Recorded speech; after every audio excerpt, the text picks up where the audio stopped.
Progressive presents Get Pumped. Inspiration to help you do insurance stuff. Okay, time out. You're gonna let your budget be the boss of you? Take control with Progressive's Name Your Price tool. Tell us what you want to pay for car insurance, and we'll help you find options that fit your budget. Here's some music to get you pumped. Da-dong, da-dong, da-dong, da-dong, dang, dang. I hear your budget laughing at you. Oh, wait, that's just those kids laughing at me. Ignore them! Da-dong, da-dong, Progressive Casualty Insurance Company and Affiliates. Price and coverage match limited by state law. Blog Talk Radio.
right. Hello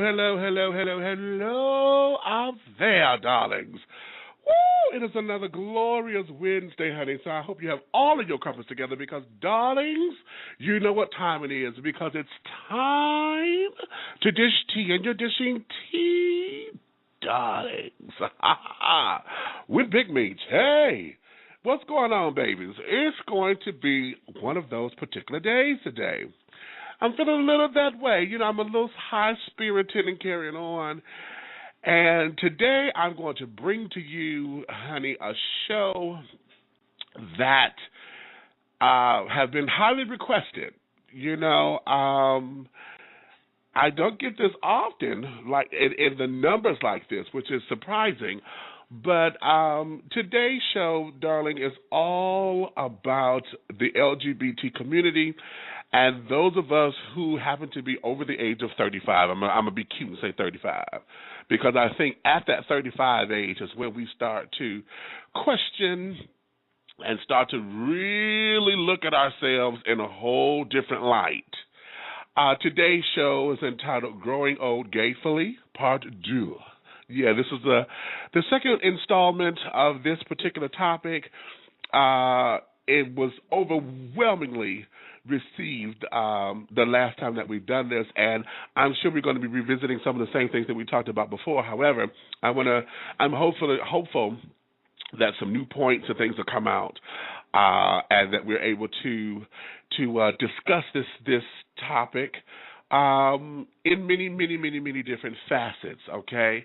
So with that in mind, my darlings, I want you to be sure, if you have questions, comments, or concerns, or want to weigh in on this topic, please call in 347-205-9183. That's 347-205-9183. Okay? If you're listening by computer and you're online, the tea room is open, so you can go over there and put all of your questions and comments and concerns over there. You can discuss over there in the tea room right now. I see Hot Boy 1800 is over there. Hey, sweetie. I know who that is. Hey, sugar. You know. So let us, you know, I'm going to be monitoring that as well. So if you want to put your questions and stuff up in there, you're more than welcome to.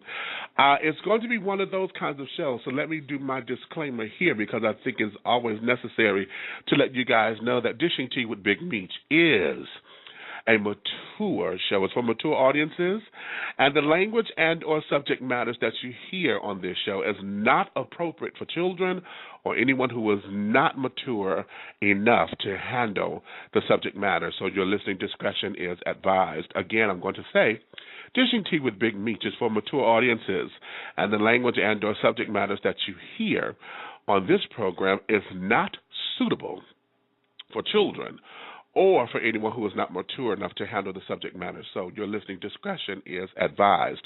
Please keep in mind, honey, that I do have a potty mouth. I makes no fucking excuses for it because I've earned it. So if you're at work or if you have children around and you don't want to have them exposed to this kind of language or these particular topics, please govern yourself accordingly. Either put your headphones on, turn the volume down at a respectful level, or whatever the case may be. However, I'm going to let you know that you have been warned. Because none of you bitches are going to be calling me, tweeting me, texting me, or whatever, honey, emailing and all of the sorts saying that because of something that I've done caused you to whatever, okay? I'm not going to receive that. So consider yourselves warned, okay? Now, having said all that, if you have questions or comments, oh, excuse me. Oh, that caught me off guard. Questions, comments, concerns, show ideas, possible show topics, if you would like to be a guest on the show, or if you have any Dear Meech letters, Dear Big Meech letters, please feel free to send them over to bigmeech@dishingtea.com. Once again, that's bigmeech@dishingtea.com. Or you can go to the website at www.dishingtea.com. That's www.dishingtea.com. There you can find links to all of our sponsors. Thank you, sponsors. You'll find information about me. You can also order your copy of my book, Awakenings, Epiphanies Along a Spiritual Journey. You can find all that information out there at www.dishingtea.com.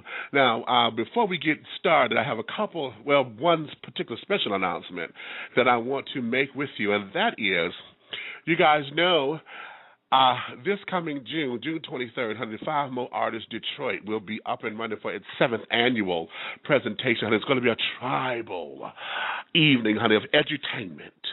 Not only are we going to entertain, but we're going to educate you on culture as it ought to be. So at this particular time, we are putting together our souvenir booklet program. Souvenir program booklet, Okay, can I say that the right way? And we want you to come on in, and for as little as $25, you can advertise your business as a business card size ad. We do have sizes that go up to full page. Full page are at $100, but if you have the back page, the inside back page, the inside front page, and the front cover, well, not the front cover, the inside front, back page, inside back page, those cost a little more, maybe $150 to $200. However, we do have a perfect package available, so please go to, you can link me at dishingtea.com, or you can go to Pharaoh's Treasure Box at yahoo.com for more information. That's Pharaoh's Treasure Box, PHAROAHS Treasure Box at yahoo.com for more information. Our deadline is approaching soon. We're going to extend the deadline to May 9th so that we can have everything in. So I want you guys to get it together and bring it on in, okay? I would love to have you advertise with us at this wonderful charitable event, okay? So without any further ado, okay, I see that we have someone here. Coming out, 267, I see you, baby. I'm going to come to you in just a second. Before we delve into this topic the way I want to, let me take a commercial break at this moment, and then when we come back, it's all about growing old gayfully, honey. Okay, what are your thoughts about it, and what do you think is going to be happening? I'll talk to you on the flip side of this.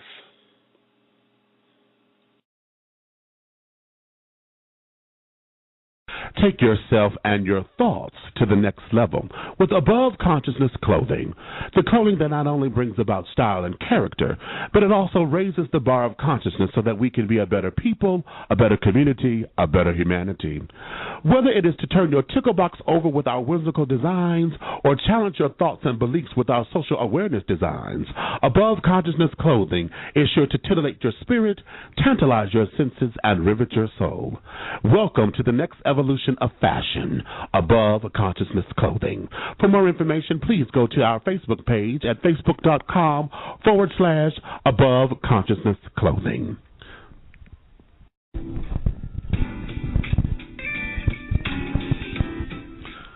Hey. Are you looking for that special place to take someone for a good down-home Southern meal and some live entertainment? Well, have I got the place for you.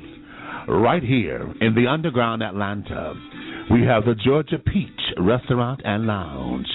Enjoy Southern hospitality and Southern fusion cuisine. This is the perfect place to dine and mingle while experiencing a home-like atmosphere. Stop by and enjoy invigorating jazz and blues music with live entertainment on the weekends. We're open Monday through Saturdays. Lunch is served from 11 a.m. until 5 p.m. Dinner served from 5 p.m. until 10 p.m. Appetizers from 10 p.m. until close. Sunday brunch, 11 a.m. until 5 p.m. If you are a government employee, military personnel, or an airline employee, you will enjoy a 10% discount on all of your dine-in food. Located in the underground Atlanta, right there at Kenny's Alley in the heart of Atlanta, you have the Georgia Peach Restaurant and Lounge. For more information, contact them at 404-348-4300. That's 404-348-4300. Or go online and look them up at www.dinegapeach.com. That's www.dinegapeach.com. The Georgia Peach Restaurant and Lounge. Southern hospitality and Southern fusion cuisine.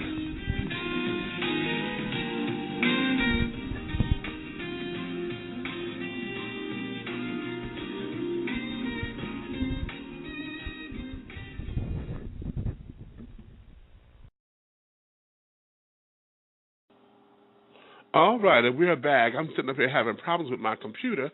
I'm just clicking buttons, and the doggone things don't want to click right, but I'm here. Okay, let's get started with this, because here's the thing about this particular subject, because you guys remember when we all came out and we were all young and this, that, and the third. I remember my coming out days.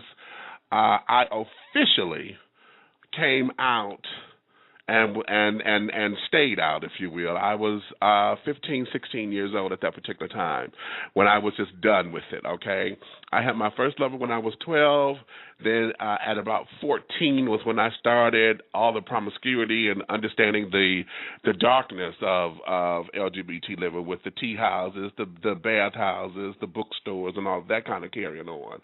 So at 14, I was participating in all of that. But I officially closed the door and busted out the closet windows and all of those kinds of things at about 15, 16 when I just said, fuck it, I'm done with hiding me. And, of course, at that time, honey, everything was lovely. You went out, honey. You was the cat's meow. You know, this, that, and the third. Everybody wanted you. Everybody desired you. You was a young thing. Everything was nice and tight and, dear Lord, and ooh, okay. Well, honey, let's fast forward. I'm 42 now. I am 200 pounds heavier than I was then. Maybe about 250 pounds heavier than I was then.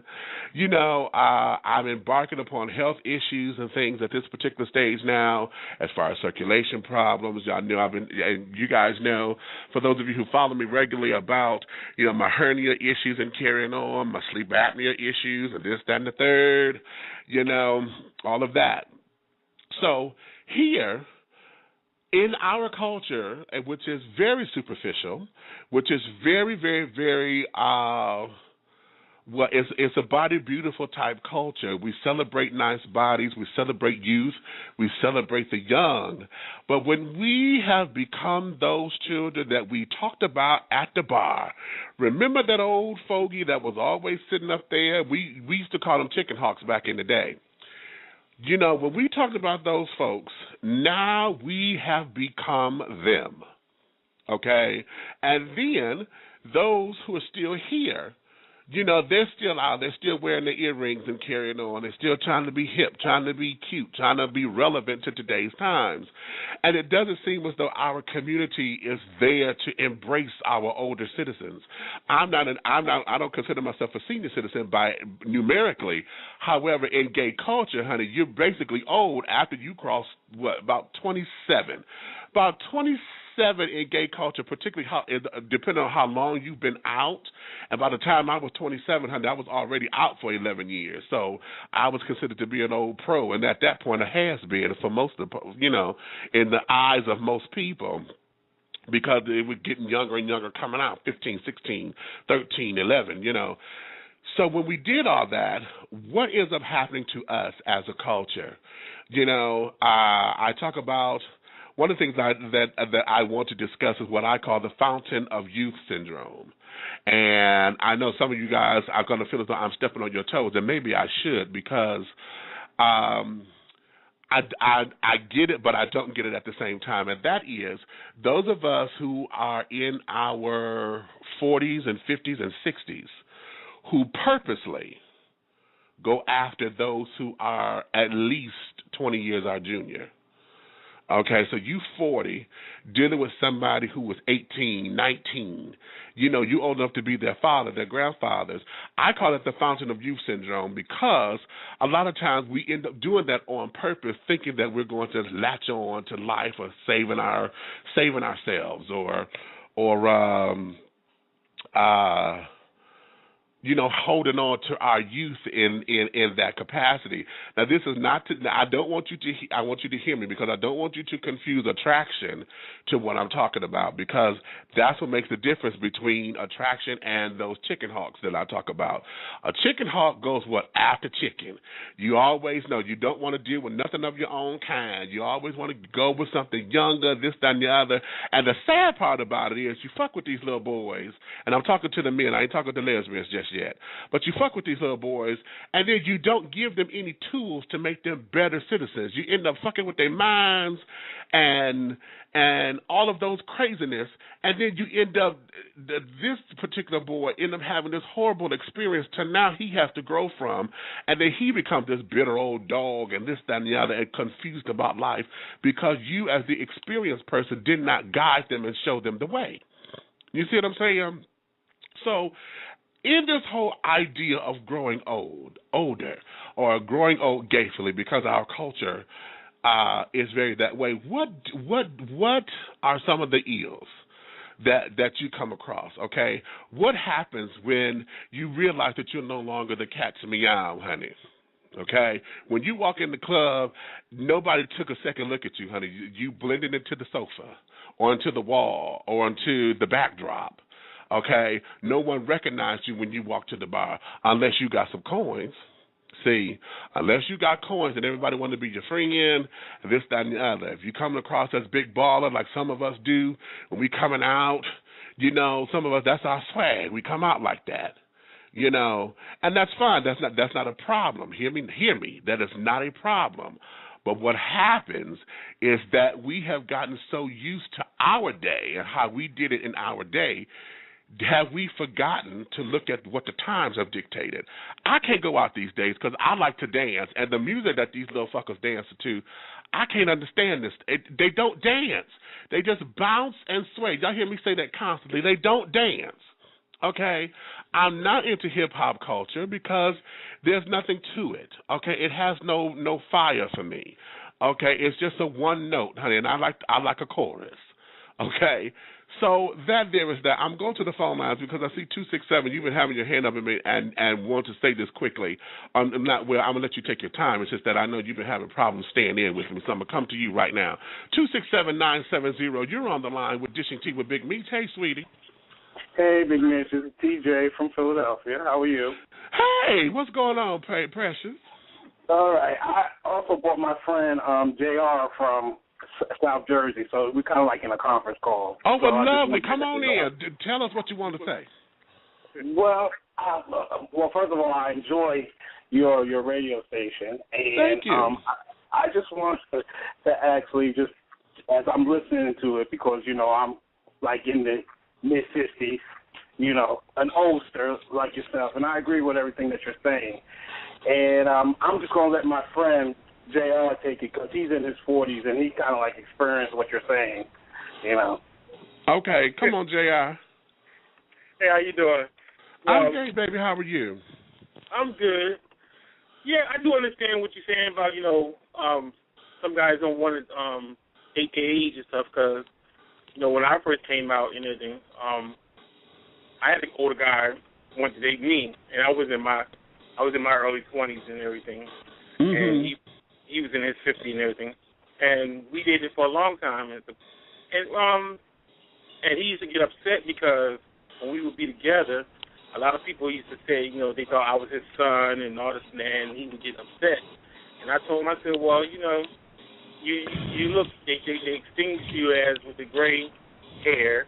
They look at me, the young guy, so they think that we like a father and son, but we wasn't. It was a relationship.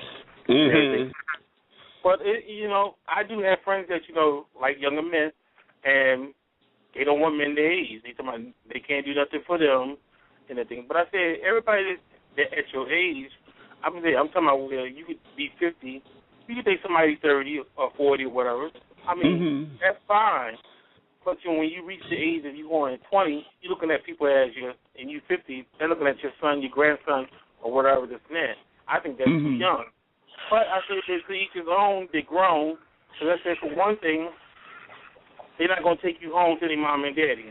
So their parents going to look at you and say, well, what you doing with that old man? That's the first thing going to come out their mouth. Okay.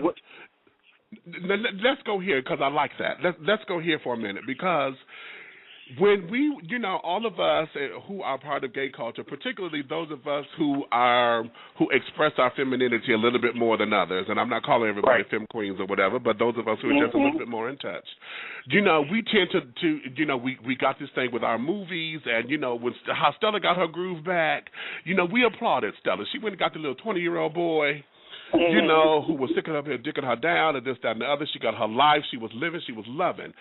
But the reality of that, when he took her home, and her mama, his mama sat down and said, "Okay, how old are you, girl?" She said, "I'm 40," and the mama said, "I'm 41, bitch. Okay, look, this boy is young enough to be your son." True. Okay, and how is it that you correlate that? Now, here's the question, because it's not necessarily fair to put all of the blame on the older person, because when I was 16, I was the one who sought after older people. Okay? I knew exactly what I was doing. I knew all the tricks that I wanted to do, because I knew when I learned the power, what they say, the power of the poussey, the bootay, and all of that, when I learned the power of it, I knew exactly what to do to get what I wanted. Okay? Right. So I'm not going to put all the blame on the older cat, but the question becomes, is it fair to blame the older cat for liking the younger cats like that, or is it societal definitions that we get caught up in? No, it's not unfair. You like what you like and everything. Like some guys like guys with big booties, or like them tall, like them thin with nice bodies, I tell them, I say, look, I'm a short, stocky man, and I'm happy with myself. If I choose to lose weight, it's because I'm losing weight for myself, not to get somebody. And I have young guys came at me, and I tell them, I said, what do you want? Because I said, if you're looking for a sugar daddy, you're looking for somebody to take care of you, you got the wrong one. Because I said, I'm looking for the same person you're looking for. That's what I tell them. And they'll back off, and then some won't back off. But I tell them, I said, I don't go down that route and everything, because I tell them, if you ain't 30 and over, I can't deal with you, because your mind is in a different state right now. You're young, you're innocent. You need to date somebody that's young the same way you is, so that y'all can develop your mind and relationship at the same time.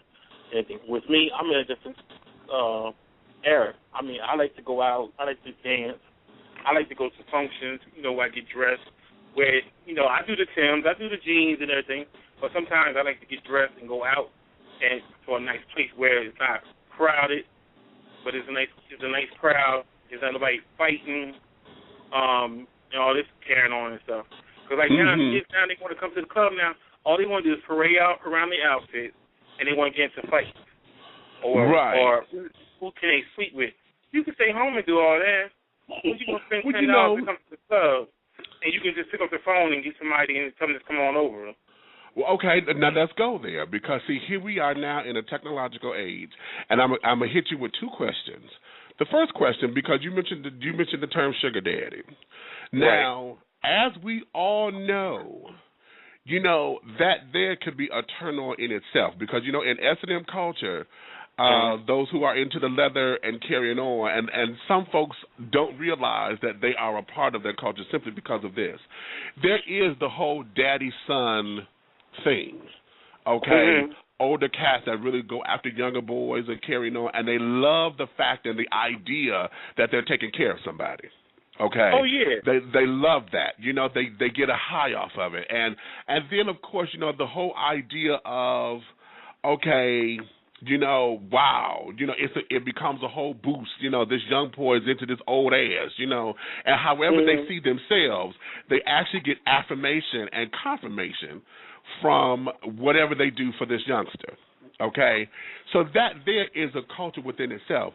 So, is it fair to say that some of us are probably misjudging or incorrectly casting judgment on those who are in that particular situation, or should we just say to each his own? Because I think, I'm gonna let you answer that. Are we misjudging them because of that, or should we just say to each his own? Well, I think people shouldn't leave a nobody period, put them in a box. that's what you want and everything, that's fine. I mean, I'm good. And you know what? It's nice to know if a young person is interested in like that. It does turn you on as an older man. Say, oh, I still got that. I made his head turn. He took a look. And it is some young guys that are intelligent and want to deal with older men and stuff. And I'm looking for sugar that they just like the comfort of the intelligent and the man is being stable, just like a woman do. Like some girls now, they looking for older men now to marry. They're not looking for the younger guys that they meet to them, because they're looking for that comfort zone. They're looking for that stability. And, you know, we have said here, we done went to school, we done got jobs, we got homes, apartment, cars. We done did that. So they look at it like it's a process of saying they learning. Like they date that guy, but they date him for the reason of they like them or whatever. And it's nothing wrong, you know, every once in a while a young guy whistle at you, holler at you and stuff, because it's a tone to everybody. Because everybody wants to feel sexy. Everybody wants to feel loved. Exactly. I'm going to put my business out here because, see, it's not fair to have this particular discussion because I'm one who believes in full disclosure. For me, having been on both sides of this particular coin, see, when I came out, yes, I was the one who went out after the older person because I couldn't stand anybody in my own age bracket. Okay, because they were immature, they were silly, you know, they didn't want anything out of life, and the older cat was always settled and mature and this, that, and the other. And it wasn't that I was after him for his stuff, because it wasn't like I was going after him for his money or anything like that. And I got criticized for that because everyone was like, bitch, you could have been sitting on top of the world. All you got to do is get him to do this or get him to do that. But it wasn't about that for me, you know. Yeah, and now that I'm older, see, my cutoff age is 25. I just raised it up. It was 24, but I raised it up to 25. At 40, you know, as I age, I have to take it up an age because I want to make sure that I'm still relevant. And even though my cutoff age is 25, my cutoff, as far as taking care of folks or whatever, I have gotten so done with that because over my gay career, if you will, the 20-some-odd years that I've been out, where I've been out for, 25, 26 years, okay? So for all of that time, see, I've made bad decisions, and I've gone through money, and I've gone through this, and I've gone through that, and been used and plucked and this, that, and the other, to where now I don't have the strength to sit up there with these young little cats, especially if they come at me with that mentality. And you can smell it because they come up on you like that, you know, like you're supposed to, you know. So that there, you know, just to put me out there. But here's the thing. Here is the thing. Because is it fair to call it looking for the fountain of youth? Is that a fair assumption, or is it just we're lonely and we end up settling for that because, you know, we're looking to get attention from wherever it comes? Can I cut in? I think you have to start working on yourself. Once you work on yourself, like you both are kind of like comfortable within your own body, within your own skin, then you can go out there and feel like the fountain of youth is always going to be there. But you have to start with you first and then work out. Mm-hmm. That's what I believe in. You have to work on you. Well, sometimes people, you know, they feel comfortable, like they look at it like this. They have their careers, they have jobs, you know, they have homes, and sometimes older guys don't want to be bothered with the older guys. So what they do, they search for the younger one, and they go to them. It's not for the fountain of youth. They just get tired of being alone or being the third wheel. Because, like, if you go out with your friend and he got his lover, you by yourself, then your friends wants to fix you up where everybody that's in the room that's single and everything. And then you feel like a charity case. And sometimes you don't want to be fixed up. You lonely at the same time, but you want to be with somebody. But sometimes you settle for things like you settle for a person, and you know he's not good for you. But keep from you being lonely, you'll stay with that person or you'll date that person, and you know what he's about already. You know what he wants to do. He wants to have sex with you, and get up. He don't want to cuddle. He don't want to kiss or have a conversation with you. He just want to do his business and he want to roll out the door. Did you say do his business, Miss Seeley?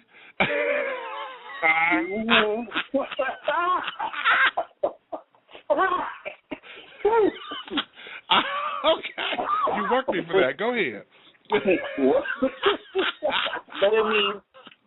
But sometimes that's how some people feel and stuff. And exactly. And it's like, see, like, get back to you saying about the older guys. I learned a lot from the older guys. If it wasn't for them learning them and teaching me the different cultures or going different places and stuff, I'd have been one of them kind of kids out there would have been running wild, crafting, stealing, or might even be doing drag and don't know why I'm doing it. You know, but I thank God that I had the older guys to teach me these things. Even the ones that was my friends that I met, they taught me how to be, keep myself dignified. Don't disrespect myself. Don't use drugs. Always dress appropriate for certain things that you do. And I appreciate that. By me going to the opera, the theater, dressing in tuxedos, dressing in suits, dressed down, whatever the occasion is, and everything. I appreciate that they did that for me and stuff. And I try to steer it into the younger ones that is out, because these younger ones now, they wild. Straight up. They out the box. They came out the womb, whatever, and they just been out. And there's some people they doing things they ain't no business doing because they're trying to fit in. Let me go here because you just said something I got to touch on, and that is doing drag without knowing why you're doing it. That is powerful. Break that down for me.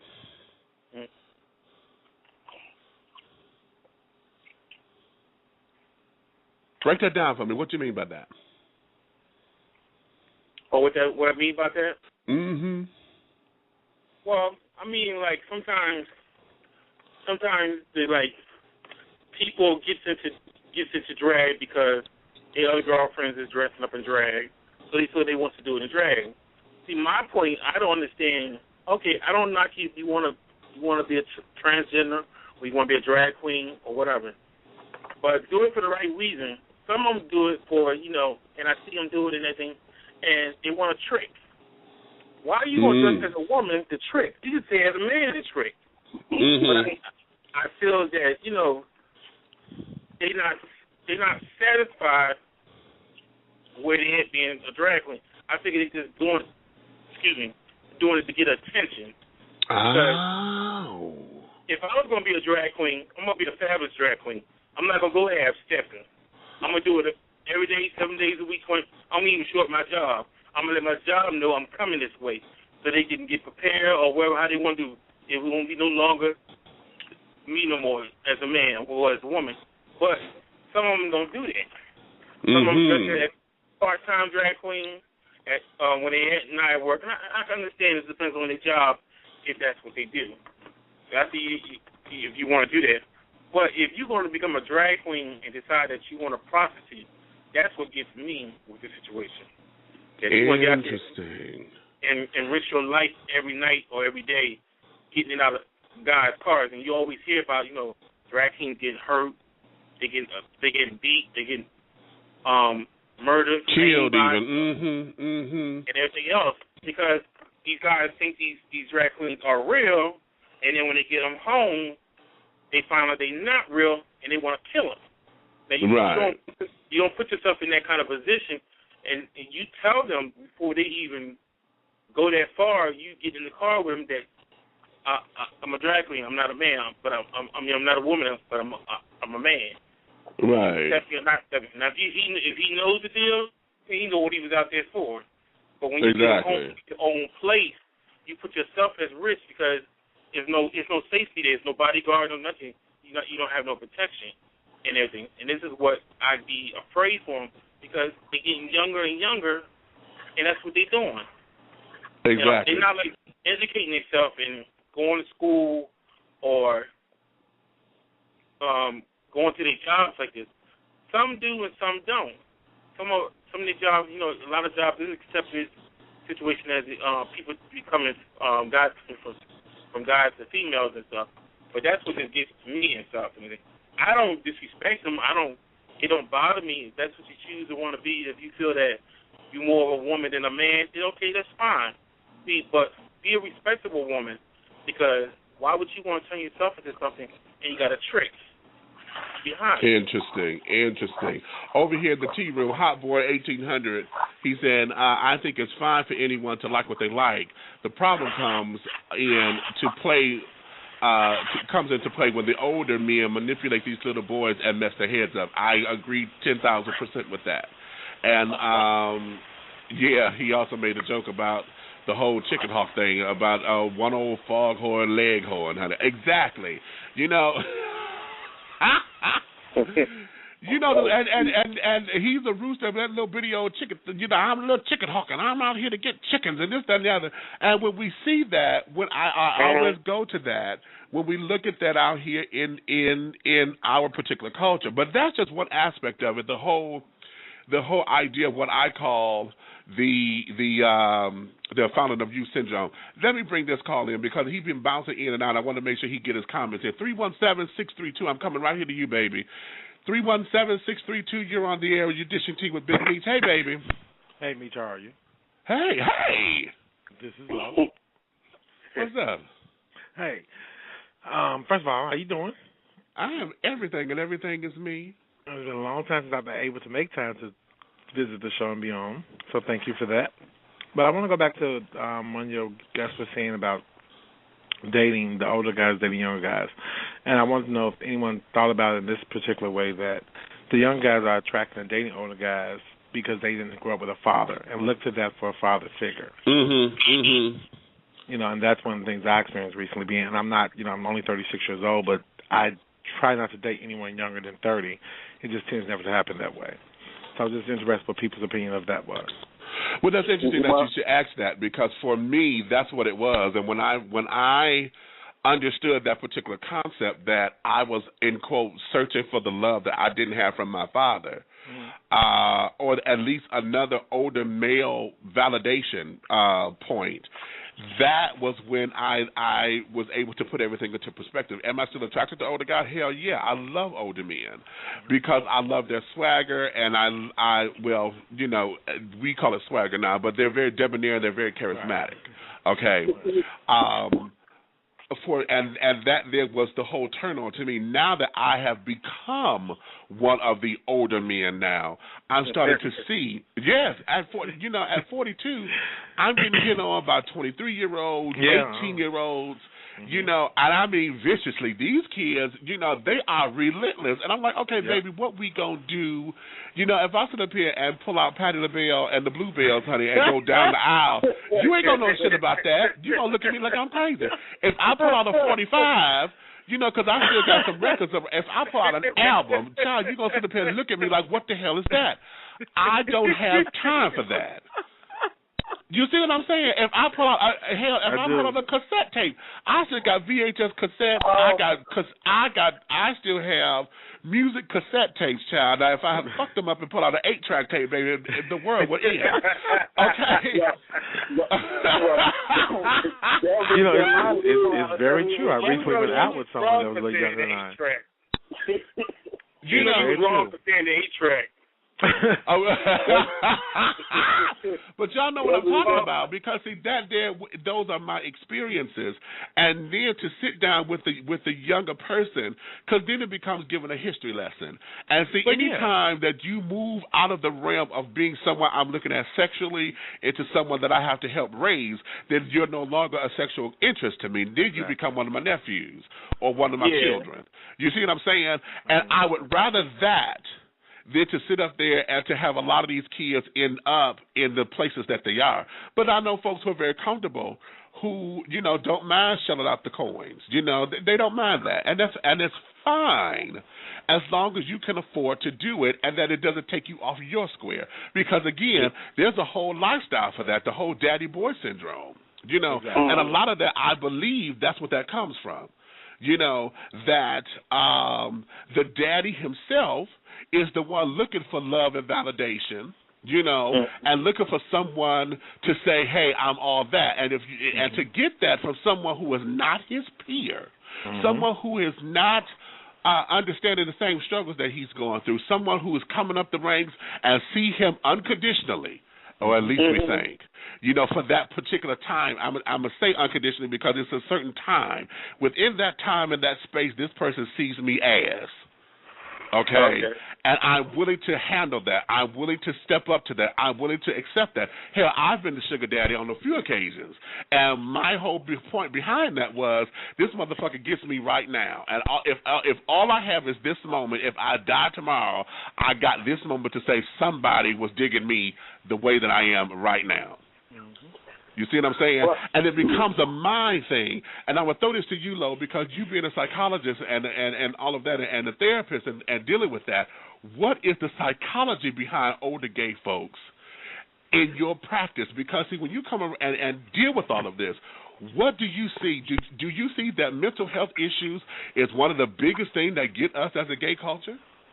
I don't think it's a necessary diagnosed mental health issue. It's more of a behavioral issue. It's more that the older guys are geared towards it. Just what you said is, they're not competing in the pool that they're in. The pool they're competing in for dating wise is faced with what one of your other callers said earlier.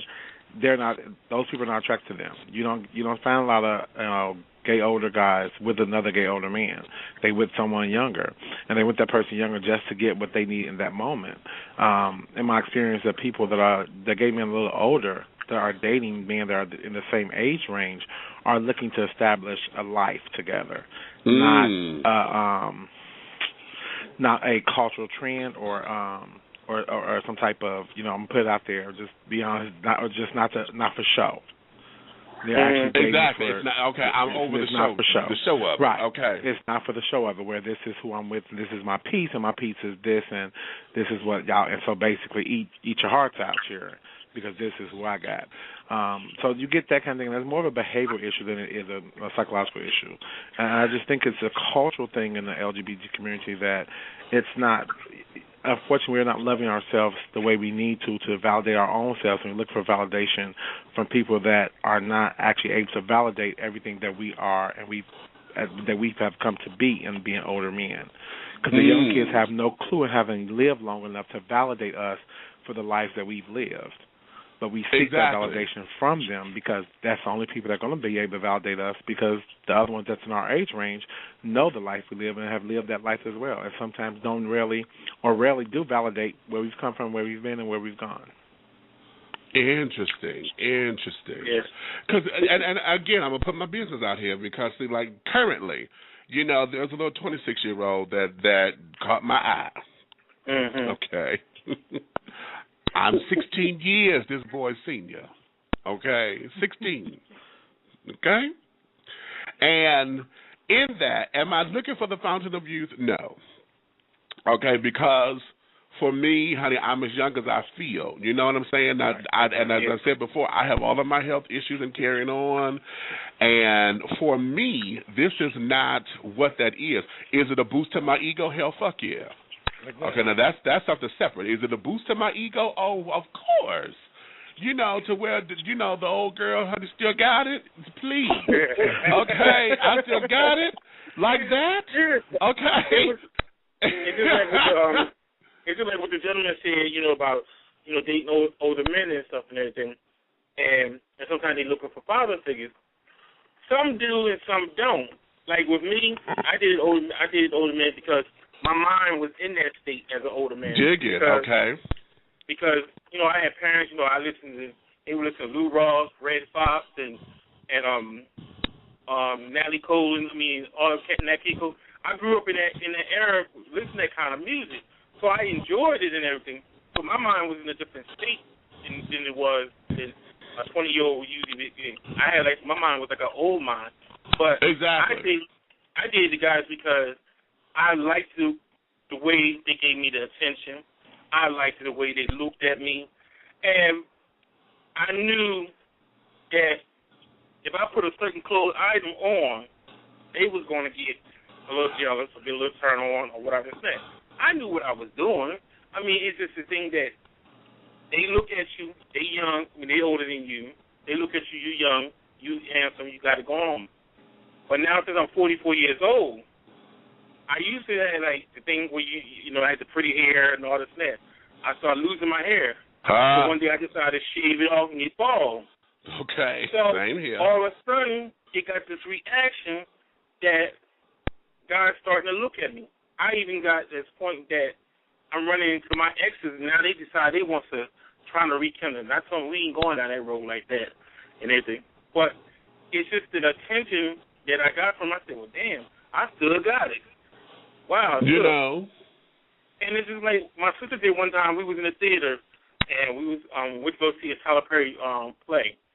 And I told my sister, the guy looking at you. She said, he looking at you. And then he was. But he was with a woman. But he was checking me out at the same time. My sister said, see, I told you he was looking at you. I said, you know what? Because he winked his eye. He didn't let the woman see him do it. So he winked his eye. So that let me know that he was interested in them. I could have pushed up on it in the way of, you know how we do. We can get around the woman to get what we want. If we have to bump into the guy and say, oops, excuse me, I'm sorry. I'm like, can I talk to you for a minute? You know how he'll step off from her for a minute? Exactly. To get into another room. But, you know, older men always have been attractive. And I used to have a thing, the thing was, if the older man was light-skinned, he was in. Okay. Oh, see, we're going to go there. Let me press pause for just a second. I'm going to press pause because I need to take a commercial break. But what I'm going to throw this question out here because let me go here to this particular side of the coin. And that is, we talked about, okay, I'm over 35 or whatever. I got the job, I got the house, I got this. But what about those of us who don't? What about those of us who are dealing with that mentally? I'm 42, I'm 45, I'm 52. I'm still on a penny job. I never bought a house before. All of my peers have bought houses or got 2 or 3 houses. These little 25-year-olds, honey, they buying houses left and right. They got better paying jobs than I do. What about that particular element of us who feel inadequate, who compare ourselves to the others, who because we feel as though in our own mind we should have had by this particular age, and we don't. Think on that. Let me go to a commercial break, and we're going to get into that on the other side. 646, I'm going to bring you in soon after this commercial break, sugar. Stay right there. We'll be right back. The Caribbean American Boys Entertainment. We specialize in jerk and conch food catering, party promotions and emceeing, entertainment with the Caribbean swagger, island fever on the mainland, bam bam. We also provide customized tour guides through gay-friendly Bahamas to all the hot spots of dining and club life events. Mr. Silvano T. DeMarco is the founder and CEO of the CABC. For more information, please contact him at CaribbeanBoysATL at yahoo.com. That's Caribbean Boys with a Z, ATL, at yahoo.com, or on Facebook at Facebook.com/Silvano T. DeMarco. That's Facebook.com/Silvano T. DMARCO. Caribbean American Boys Entertainment. Island Fever on the mainland. Bam bam.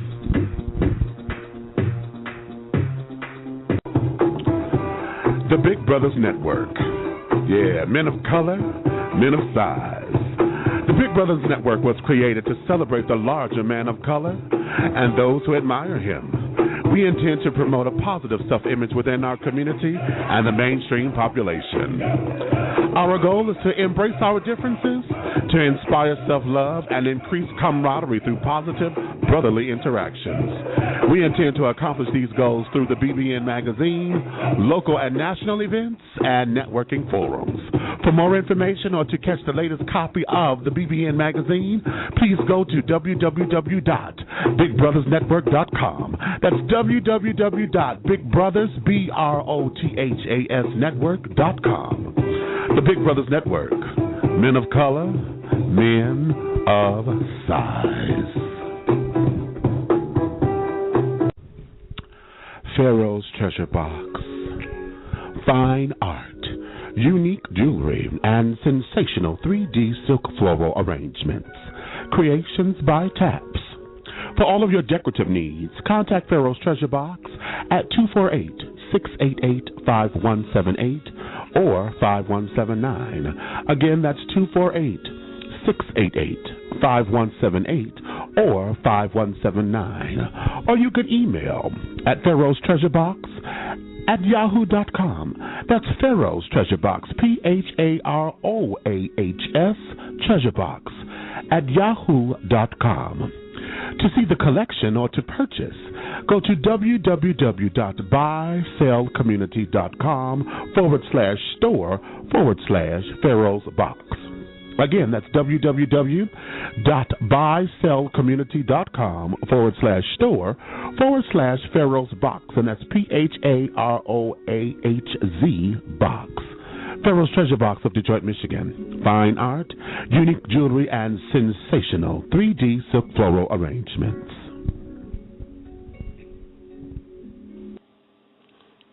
All right, and we are back. I just want to iterate here. While we're going through all this, I've come across an organization I did not know existed until today. It called themselves SAGE, Services and Advocacy for Gay, Lesbian, Bisexual. Uh-oh. You lost him? We got off the line. He pressed the wrong button. Yeah. Yeah. If you want to call him back, write this number, 347. Oh, you didn't want to call him back? I will call him back. What? I'll call him back. Hold on. I gotta hang up, and then I gotta call you back, and I gotta connect again. Okay. All right. Bye-bye. All right.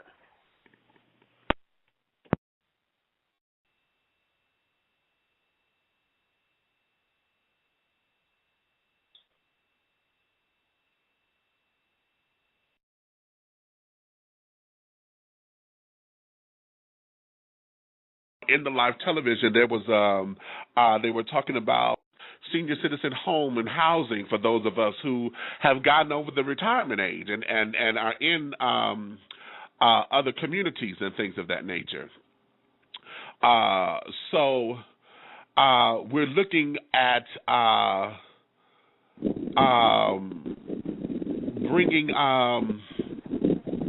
bringing that into play. And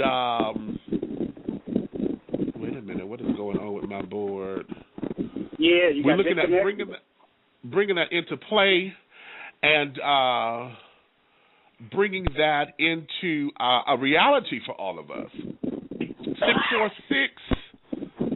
I am bringing you in. As I said after the commercial break. Hey, how are you? I'm fine. This is Paris from Maui, Hawaii. Oh, my goodness. How are you? I'm fine. I'm sitting on the balcony enjoying the view and listening to your radio show. One of my points is the fact that, you do have these older men who are angry with the men who are the same age as them because they're bitter, because they had a bad experience with other gay men. And so, when they go in the club, they're not looking for their same age because they're bitter with these men. And they're bringing all of their baggage. They're bringing all of this baggage to the table. Nobody wants to sit down and hear your history of your bad relationship. That should not be the topic of conversation while I'm having my cocktail. And you want to sit there and tell me this one did you bad and that one, and as you're telling me, they're coming through the door. He must have been on my last date. So it's very. I mean, I don't fault them. Right, I don't fault them at all. For going after younger men. I just think there should be an age limit. I just now putting my business out there. I just broke up an 11-year relationship with a 29-year-old. Okay. Who has a mentality of a 16-year-old. Well, probably because at 11 years ago he was just 18. So yeah, all right. No, because 11 years ago he was still 12 and running back and forth to jail. Let's deal with that. Oh, well, how about that one? Okay, right. well, okay. So I know when you go to, what I've learned is when you go to jail, whatever year you go to jail in, when you come back out 5, 6 years later, 2, 3 years later, it's still the same year that you went in. That's and right. You're That's still right. stuck That's there. right. So I had to deal with that. I'm done with that. The turnaround was to run into someone who I've known for 30-something years, who's now, I'm 43, going on 44 in 2 weeks. Happy birthday to me. Yes, to you. Happy birthday. I'll see you in Georgia, and I'll see you, Meech, in Georgia in 2 weeks. Thank you all. But I ran into someone who I've known for 30 years who now is 62. And who happened, I had a gig in Hawaii last week, and he flew down and is laying in bed. Well, praise the Lord. Well, praise the Lord for that. Okay. Well, So, ain't nothing wrong with that. Okay. If that's how it goes. Yeah, sometimes young ones prepare you for your future coming. Interesting. Because, wow, I like that spin on that. Yes, because the headaches that you go through with them, you're not going to go through with anybody else. I like that spin. Sometimes it makes you turn around and look back at the man who's your age or a little older and say, you know what? I got a newfound respect for you. Holla. Okay, you never miss the water till the well runs dry or the grass always look greener on the other side till you realize it was... Okay. It was already green. And it was already green. All it needed was a little fertilizer and some water. Hello, praise the Lord. Now, how about that? Now, listen, hold on. Let me go here because Hot Boy 1800 says in the tea room, he said, let's discuss the cats that get old and are still single but feel inadequate about it and in turn hate on those who have relationships or have married. Wow. That's a whole nother show. That's a whole nother show. Ooh, I think I know a bunch of them. I can give you their numbers. In a real serious tip on that will have to become a whole separate issue. See, when we're dealing with growing old gayfully, it becomes so dissected and so compartmentalized to where each dissection of it or subtopic becomes a full topic of its own. Because that there is something that we all look at because no one wants to admit to the fact that they have a jealous streak in them. I know I didn't, and it took me a while before I had to come and embrace that side and say, no, bitch, you do have a jealous streak in you, and it did not become a reality for me until one of my best friends and I were living together. And at that particular point, it was just before I moved here to Atlanta, and at that particular point, he and I were attracting the same guys, and they always saw me as the friend, but they were in his bed the next night. And when you talking about a bitch who was evil, okay, because I'm like, what the hell are you doing that I ain't? And then you sneaking them in and this, that, bitch, no. Okay, that was too much for me to handle. It was entirely too much for me to handle. Go ahead. I said, let me give you a twist on that one. Well, one year it seemed like all my friends was getting how they say, getting boyfriend, getting married or whatever. So like everybody was getting somebody having a relationship. So this is my best friend on the phone now with me. He never knew this, but when he got into a relationship, I felt like I was an outcast. There we go. I want to tell him like this: why are you treating me like an outcast? And, he wasn't treating me. He was not doing it deliberately. He was not being mean to me.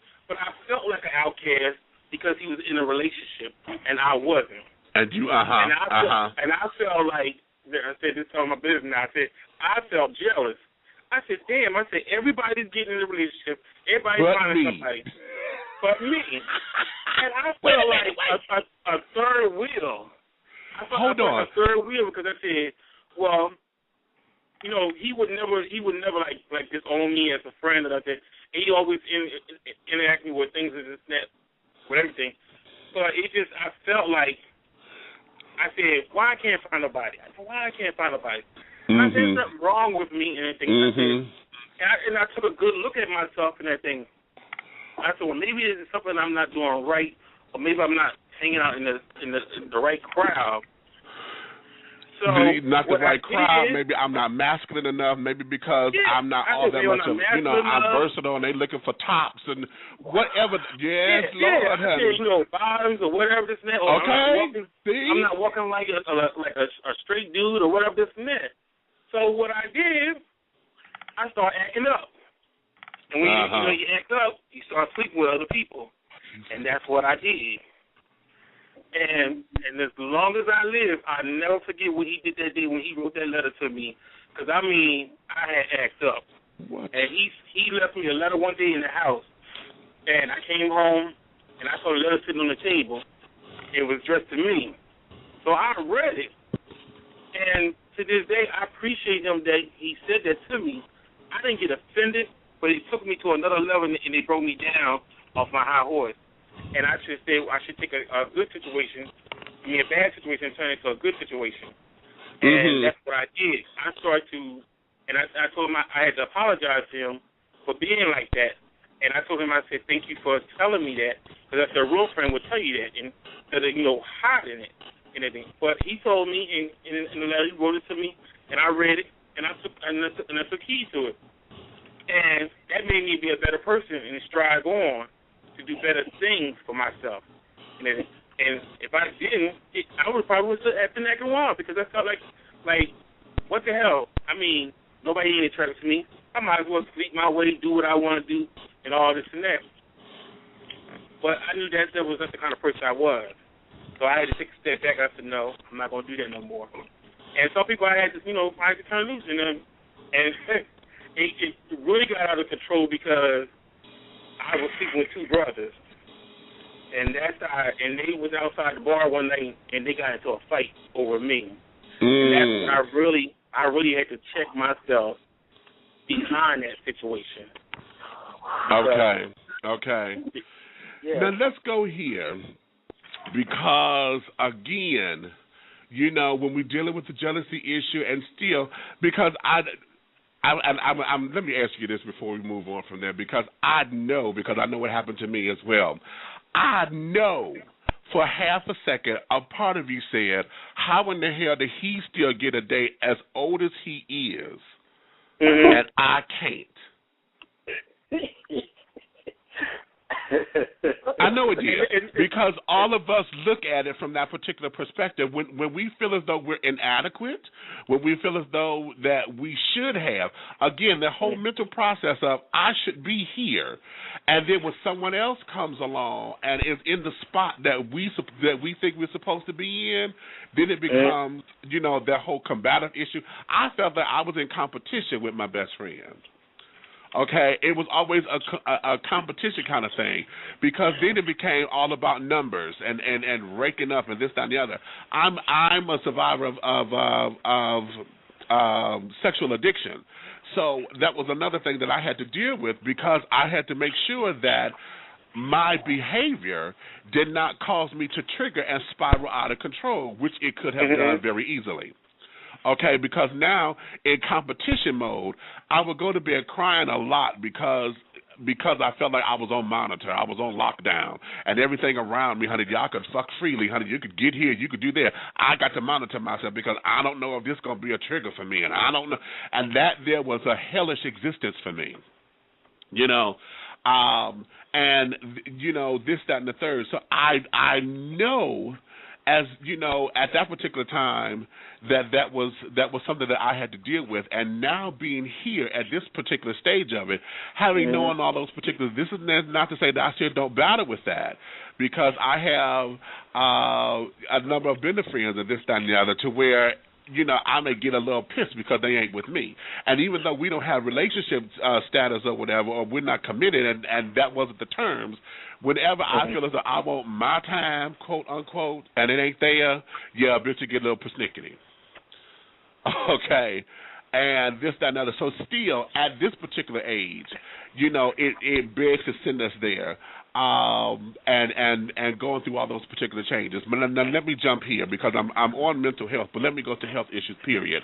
Because as a man of size, I'm 6'4". I am, 430 pounds.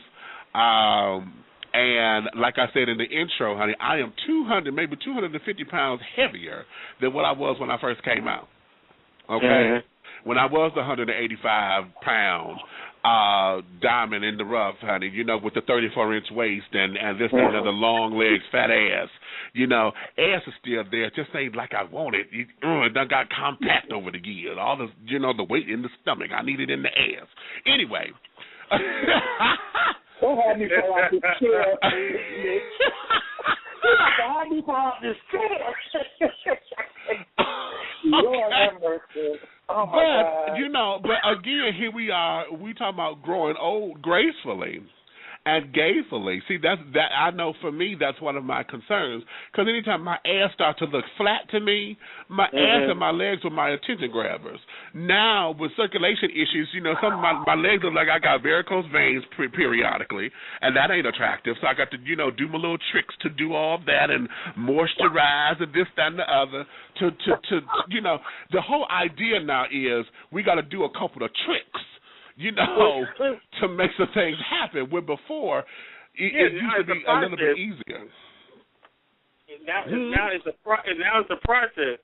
Cause exactly. Some people think when we walk out the door, we wake up like this. It's a process. Because you got to groom yourself. It's just like I wear a beard and stuff, but I dye my beard. That's one of my secrets. I ain't got no shame. And I tell people I do it because my beard gets gray. I ain't trying to look like I'm an old man. I'm trying to keep my youth at the same time.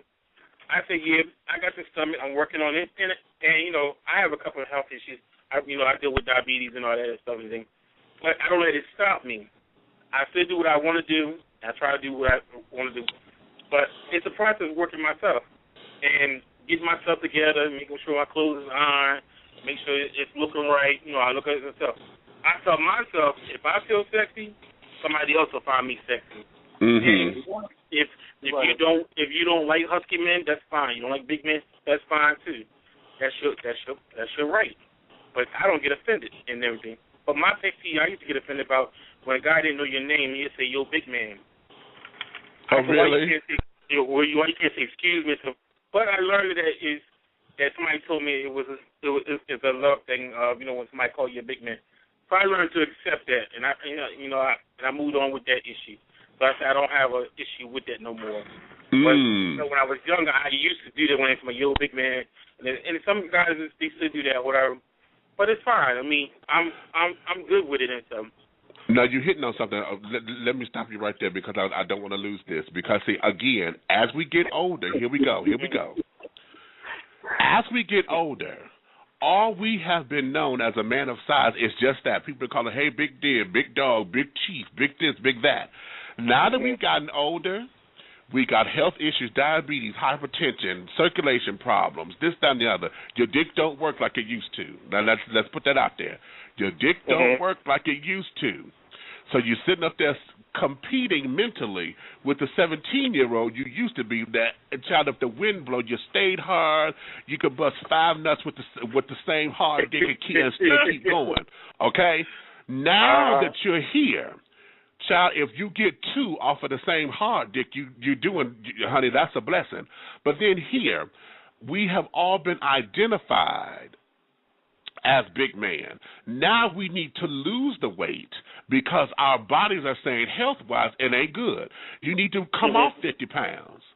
But all we know is we've been a big man. We've been this, we've been that. Mentally scarred. Do you think that, because I say this to my big boy groups all the time, I really believe this is one of the problems that we deal with in our community, is that when it comes down to our health, a lot of us are afraid to lose the weight because we will lose our identity, number one. Number two, what attracts folks to us is the fact that we're big. We got nice big old rubbable bellies and this, that, and the other. If I lose this gut, I won't be attractive to the men who are showing me all this love again. Well, see, Big Mitch, here we go again with the visual aid, and we're not looking at the person. We're so stuck on, what we look like, how we dress, and all that stuff.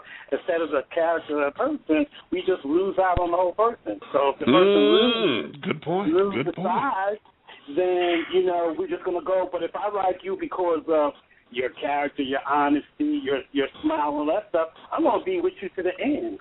I had a problem with, I was dating a guy who was HIV positive. He was younger than I am because I'm 55. He was in his 30s. And he was trying to do well, he did. He broke up the relationship because he was afraid that he was going to get sicker and sicker and I was going to leave him. But I wasn't. But he broke it off.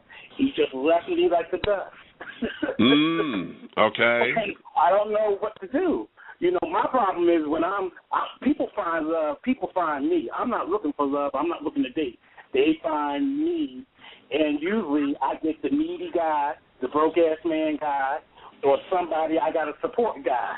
You know, I don't get anybody of, you know, I don't have any limitations when it comes to dating because when you put yourself on a limitation, then people are going to say you have too much limit. So you got to be open-minded. You got to work at it one thing at a time and then just grasp it and build on it.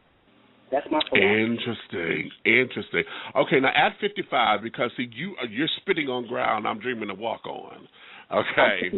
You know I look gorgeous in the fall. You know I only look like I'm 30. You know that. Now here we are. Okay, at 55.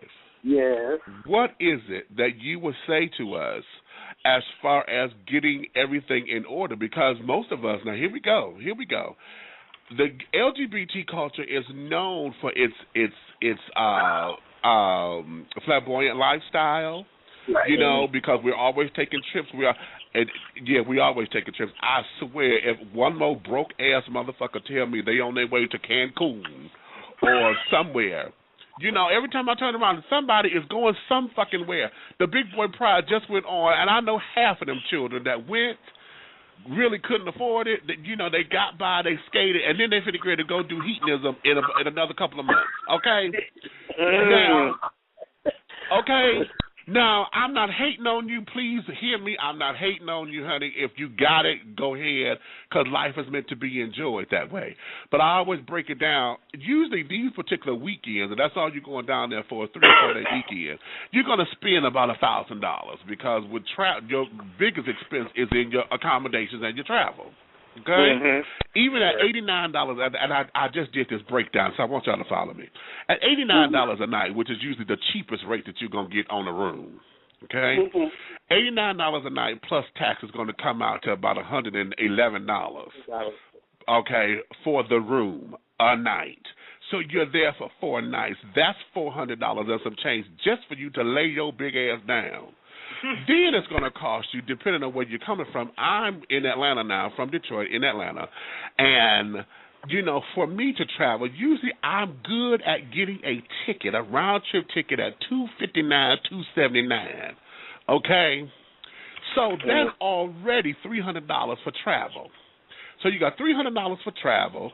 You got $400 for your lodging. That's $700 already. Then, of course, what you're going to do when you get there, you're going to party, you're going to eat, and this, that, and the other. So basically, you're going to spend $1,000 to $1,500 roughly, okay, on these little excursions. We, as older children, okay, a lot of us are still on our, and I'm going to say this because, again, I don't mind fully disclosure. I am 42 years old.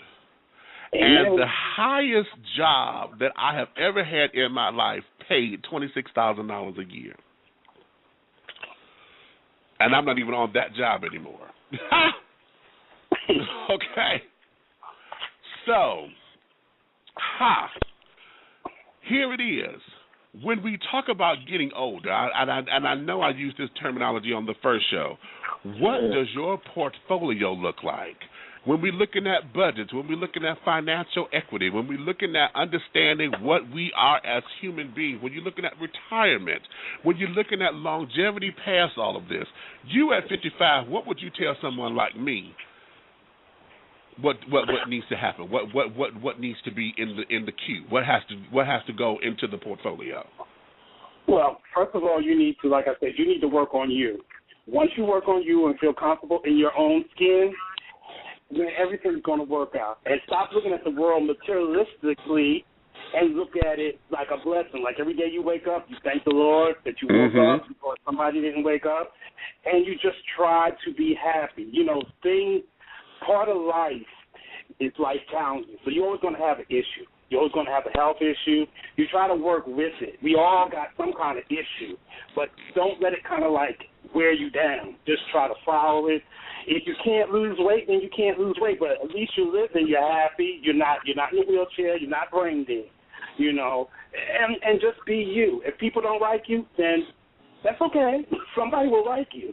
You know, your personality has to shine. You got to feel happy. You got to feel radiant. Even if you're feeling sad, it's going to be a beautiful day because you woke up. You just woke up. And you just try to live your life every day like my theme song. Try to give yourself a theme song. Like Jill Scott, living your life like it's golden. You try to pick up things that's very positive in your life and just try to live your life very gracefully. You know, there's a lot of people that haven't lived at 55. I'm looking to live at 65. I got little boys at 18 years old still coming to me, 20, 21. But I don't want to be their father. You know, I'm looking for somebody unmaterialistic, somebody that can really speak in sentences and produce my mind. My body, we can work on that too, but produce my mind. Now, here we go. Okay, now I like that. You're looking for someone who's unmaterialistic, but here we go again.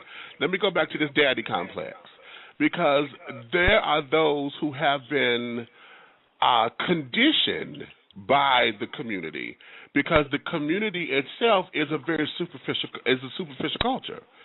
So what we know is materialistic, and as long as I have this, and this, it means that such and such so-and-so. So what about those who are pressured into seeing only the material? The young person may not want, very rare, but the young person may not be into you for what you can give them, but you maybe want to push that on them because you think that's the way to keep them. Not really, Big Mitch. I think we're just stuck on the label. We talked about this a long time. We got so much label and the way we're supposed to look and dress, but you can develop your own sense of style and your own sense of swag, because you can start a new type of style and a new type of drag. Because you can invent something. If Lil Wayne can invent everybody wearing skinny pants, then we can go back to the baggies and the big T-shirts, you know, and the hats. You have to design your own sense of style and just go with it. You have to be your own innovator. You have to be your own innovator. You have to, get out the closet or bust out the closet and start your own and do your own thing, you know, and be open-minded and less judgmental. Okay. Now, I'm going to play this song by, he's no longer with us, honey, but a big boy, Mr. David Peaston, honey. Now, I took this from YouTube, y'all, so y'all just bear with me because I think Bill Cosby intros him.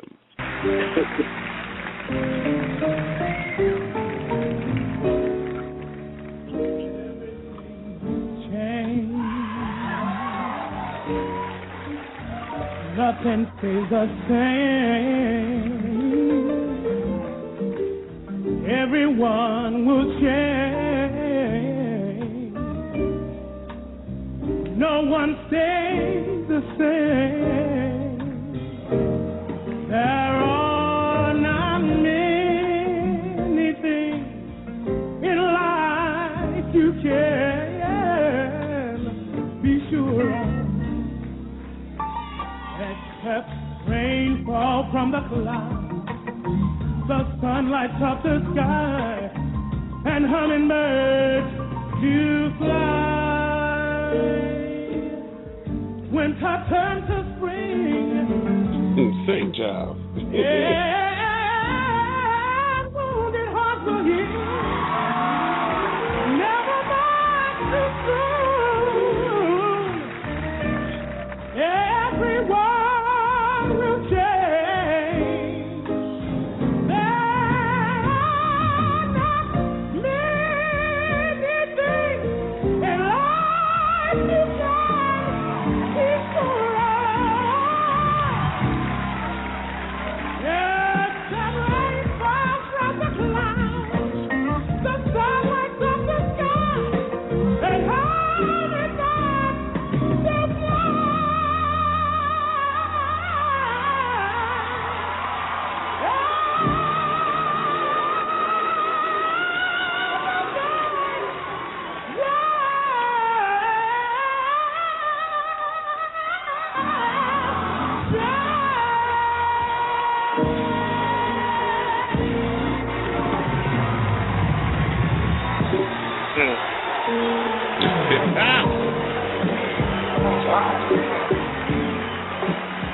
What do you want to do with him?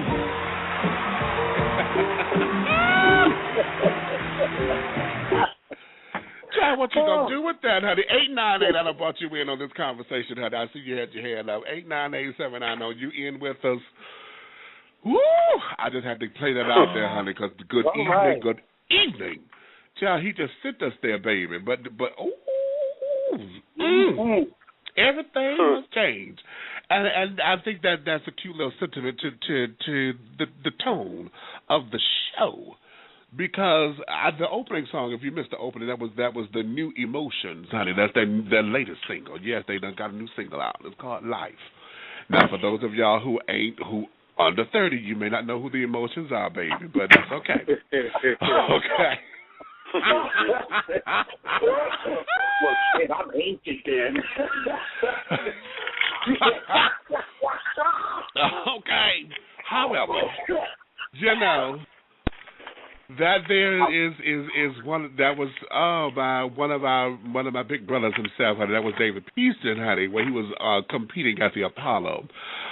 But let me go here, because as everything changes, here's another side of a coin that I wanted to make sure that we talk about. And that is, now we talked about us having it all. We talked about, those who don't have it. But now let's talk about those who had it but lost it. You had everything.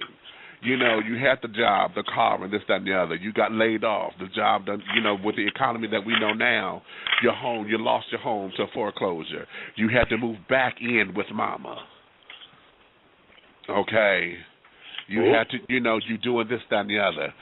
What is that for the person who's growing old gayfully?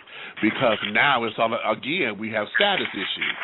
Because I'm still at home with my mama. Is the idea, and I'm talking about bringing home somebody to get down with or whatever, but mama upstairs, or in the next room, or whatever the case may be. I experienced that at 23. I had my own place.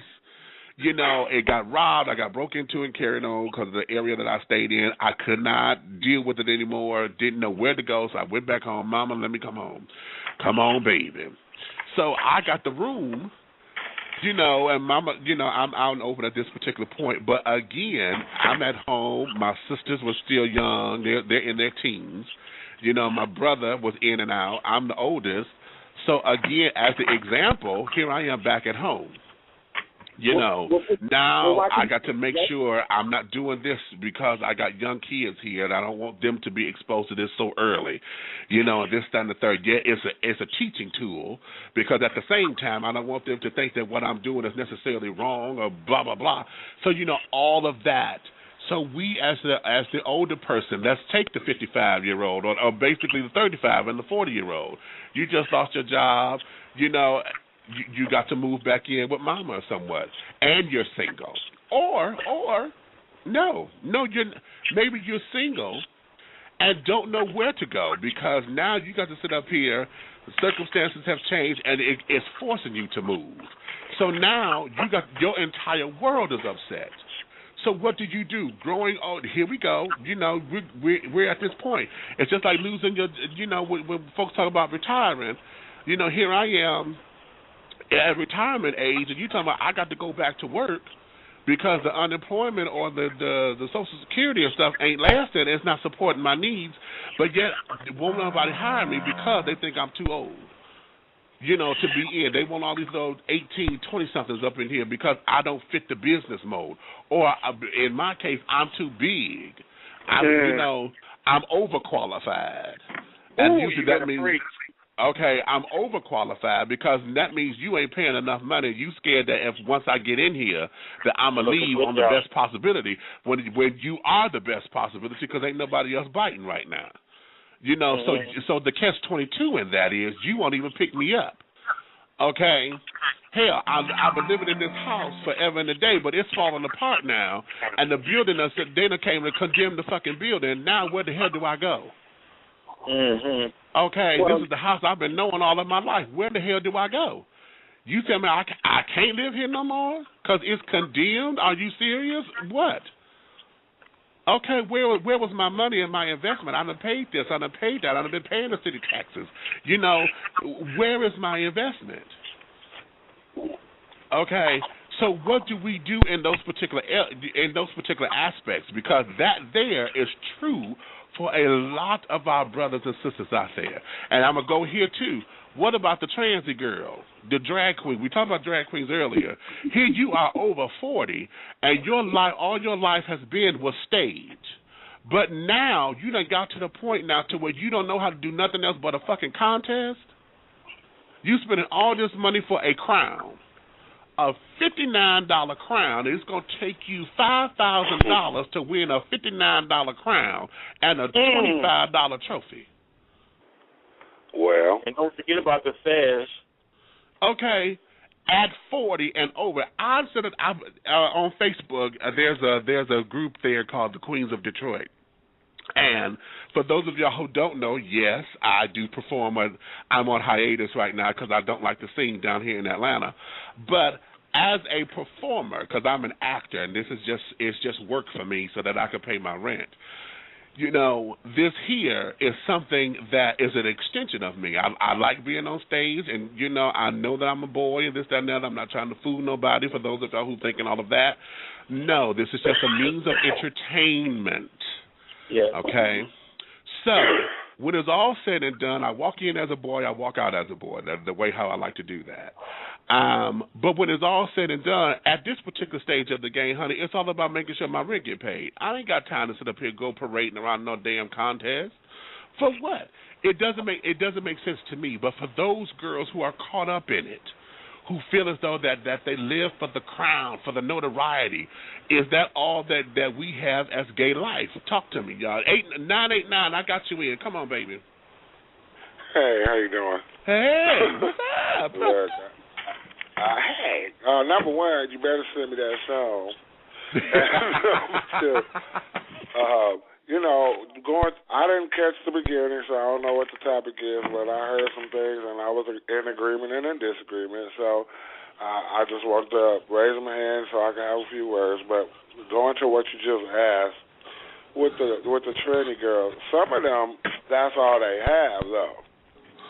And they spend their whole life building that name, doing the shows, trying to get to a point to where they can be financially stable. And you know, by being in that community, that's how some of them, you know, build up their name and make their money and become really big and be able to have that stability. Mm-hmm. So, with that being said, you know, I can kind of understand that for some of them, but when it's not working out, some of them get stuck. And that's my point. So, you done made the name. Every time you show up at the at the contest or whatever, they know you by name. The audience members know what to expect from you just by your name. So already you have the notoriety, and already just on your name and your popularity, you could get gigs. So what is it about the contest that says that you got to keep competing at 55, 60 years old? This I don't know. See, I know. Go ahead. We have a few girls that we know of that do that. Now, and these girls, they have a name. They have regular work. I don't understand why they still chasing that dream. Maybe it's just because they feel like they've been in the field for so long, they want everybody's approval. But going back to what the gentleman said before, you know, live your life. Be who you are. Enjoy your day. Trust in God today and know that it's all right. That's the way I try to live. You know what? People always worry about how much money they got, how broke they are, but are you happy today? Okay. Something today, you need to, every day I look for a reason to find happiness in my life, with my partner or without. Because it's all about me today. Today, I want to wake up. I want to know that God is here. I want to know that every breath that I take, He is watching over me. And I know that. And if you can live your life like that every day, then it's a good day. Okay. If we always chasing after something, always seeking after something, always trying to get more, then your life will never be happy. Because you're always looking for something. You're trying to obtain something always. Sometimes you just need to relax in the moment and enjoy your day. How about it? Now, J.I., I'm coming to you because you were talking about Mr. 55-year-old being your best friend. This one is mine. Okay, this is you, B. Okay, this one, I've been blessed with two. This is not the one I was talking about earlier that I was living with that had a problem. But this is my Bristol. This baby, I feel like when Luther told Fonzie throwing, bitch, you better not ever write a book about my life. You hear me? Because if anybody got all of my dirt and my secrets, it's okay.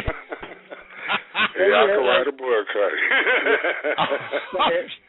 But Big Mitch, the next time you need someplace to go, make sure that your date you have the hotel ready and not the room. Okay. You need to get a room at the hotel. You don't have to do it in the in the house. Make him get the room. Okay, see there. Right. Yeah. Okay, right. See there. I like that. Let him pick you up at the door and open up the doors for you. Come on now. See, okay. You're single, but you're not desperate, honey. You're single, but you're not desperate. That there is what. Okay, now let's go there because see, do we as older folks get into that particular desperation, or are we afraid that the young folks come to us and because we attract them because we're desperate? Do we exude that desperation, or like you said, you always picking out the ones that they broke, need you to take care of them, they hustlers, they this and that. Is it that we are the ones putting that energy out there, or is it that it's something in the air with them folks that just gravitate to us? What is it in our character, or what is it within our energy level that always attract them kinds of people? Because at one point in time, child, there was a point where I swear, every time I heard a sob story, it was always an issue. See, I'm glad you're saying this now, baby. Because I must say that I know for sure it's all in your energy. Okay, we always, but think about what we do personally, though. When we're looking for somebody, we want this, we want that, we want this, we want that. We got this list. We trying to fit somebody into this box, into this mold. If you want something real, if you want something to last, you can't change nobody else. You got to change you. Stop making a list, honey, because stop making a list. You ain't gonna find that list. And yes, it is in our energy. We attract what we put out. Period. If we don't change what's in us, we gonna keep getting the same old crap. Because when we go to functions and stuff, and he has seen me did it, my best friend has seen me did it. When I walk in the room, I own the room from the joint. My energy is just so high that people attract to me like that. When I walk in the room, people feel my presence because I'm feeling positive about myself. I'm feeling good about myself. And I said, and I feel damn sexy with myself. You might not think I am, but that's fine. That's your opinion. But when I don't nobody else have to think that but you, baby. Don't nobody have to think that but you. And I tell people that all the time. I know I'm gorgeous. I know I'm fabulous. And you don't have to tell me that. I told myself that this morning when I looked in the mirror. It means your confidence when you walk in the room. And everybody can see that. And trust me, they'll start telling you every day. Anywhere I go, men and women tell me how fabulous I am. And I tell them I know. Thank you. Okay, because it exudes from me, because I'm confident about that. You're not going to make my day bad today. I am fabulous today. I look good today. And you don't have to tell me because I told myself 10 times before I left home today. Okay. But if you do, thank you. I appreciate you noticing, but I already told myself that today. Thank you. There's a story I want to tell you. Yesterday I went to Five Guys Burger because I wanted a Five Guys Burger, and I was so tired. I was working 21 hours, and this girl said, "Hi, how you doing?" And I said, "I'm doing fine." Now, all I wanted was a cheeseburger. Do you know at the end of the order, I got a double cheeseburger and extra fries. So what did I do to that girl? What was it? Okay. Well, what I said is that I'm tired, and how you doing? She gave me a double cheeseburger and extra fries. All I wanted was a cheeseburger and fries. I told me that uniform that he had on. Okay, now you know what? Let's go there. Now hold on, let's go there because that's another element of this. You know, as far as us older cats, you know, learning how to appreciate the idea of the uniform. Okay. And I say that like that because I don't think a lot of young cats get it. I think they have to evolve into what that is. You know, they have to be taught that. But those of us who understand and appreciate the male form in a uniform or real good suit. Let me. I tell you like this, right? I used to work at McDonald's, and I worked at McDonald's for 10 years, and my friends and them, they used to laugh at me, you know, because I worked at McDonald's and I was a manager. But I told them, I said, me being a manager at McDonald's, I said, people have great respect for me. Because I said, when I put that uniform on, I'm in control of everything I do that particular day.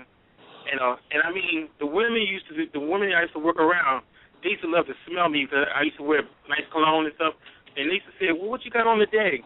Let me smell you. And I mean, the thing just would go crazy, like, oh, you always smell good. And they would tell the other guys, see, you need to do like you do and stuff. I need to come in with your shirt pressed and everything. I said, if I can keep my white shirt clean and go in the grill, put my apron on and cook on the grill and still keep my uniform clean, I told you you can do the same thing. Even when I used to do security and stuff and I had a uniform on. That's right. People used to thought my uniform was a police uniform because I had a white shirt. Because, you know, I was as a corporal supervisor, and I had stripes on it, so they thought it was a police. They were like, how you doing, sir? You know, you need anything and stuff? So I was starting getting stuff for free because they respect the uniform and everything. Like, I wanted food or whatever. If I got this, do you need anything else, officer? I'd be like, I'm not an officer because I'm on a shirt. It says security, but they don't pay no mind. They just look at the badge, saw the uniform, and they respect it. That's all they went with that.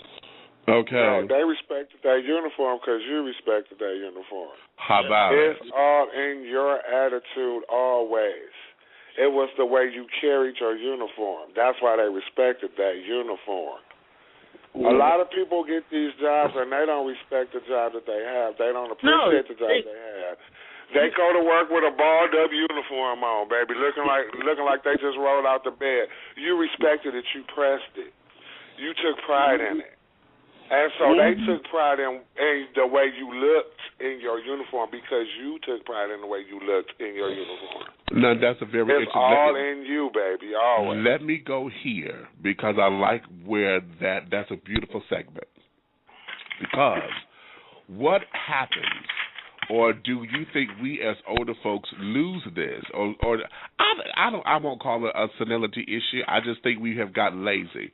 But what happens when we as the older cats, we lose that in our world, but we shower that with everyone else. And what I mean by that is this. Again, I'm going back to the daddy complex. Mm-hmm. You don't take care of you, okay, in the way that you should. And I know that I'm speaking from experience because everybody know, those who know me know what I'm saying. Know what I'm saying.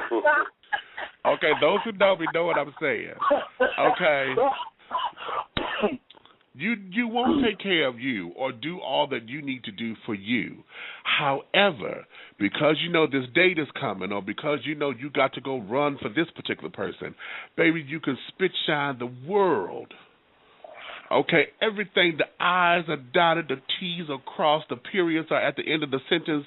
You know when to use a comma versus a semicolon. You know how to put, everything is in place.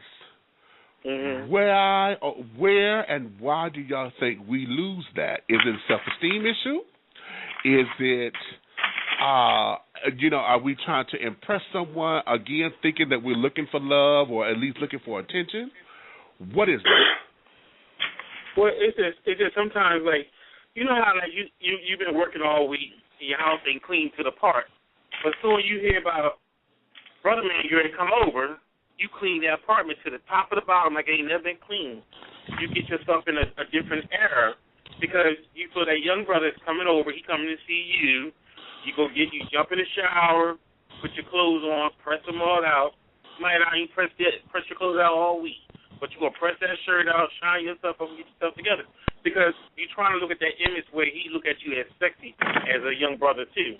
But you know you're older than he is, but you want to feel like he should respect you because you're a little bit older, but you still want to be respected at the same time. But you still want him to be attracted to you and still respect you at the same time. But you can't have it both ways. You can be respected and we still be attractive to a person. But when you get to buying him things and taking him shopping, and then you put yourself on the back burner and don't do the same thing for yourself. And I have seen guys do that too. Have young guys take them shopping. I be like, I said, where you been at? I took my dude out and everything, took him shopping and everything. I said, what did you buy? I didn't buy nothing. He did all. I paid for everything. Took him out to dinner, everything, whatever he wanted and stuff. Then a couple hours later, he ready to bounce. Take his bags and everything else with him. And you be looking okay. there. And you be sitting came there and got wonder, what he wanted. Okay. Yeah, got what he wanted. And you be sitting there later on and say, what happened? Or he might do you might do him, or you might have a little oral sex if he got time. Because you know the young brother got to get home, take a shower so he can go out to the club and everything. But you done bought him clothes to go out and shoes and everything else for him to go out. Then when you go to call him, he don't pick up his cell phone. You go to voicemail. He was like, I didn't hear the phone ring and all this. Then you feeling stupid to him. You looking dumb because you done bought this young boy all this stuff. And then you keep telling yourself, I ain't going to do it no more. I ain't going to do it no more. So when he call you up on the phone, or ask you what you doing, because he feels that down. He feel that low self-esteem that you done kicked in. So he'll call you a couple of days later, say, what you doing? And you say, nothing.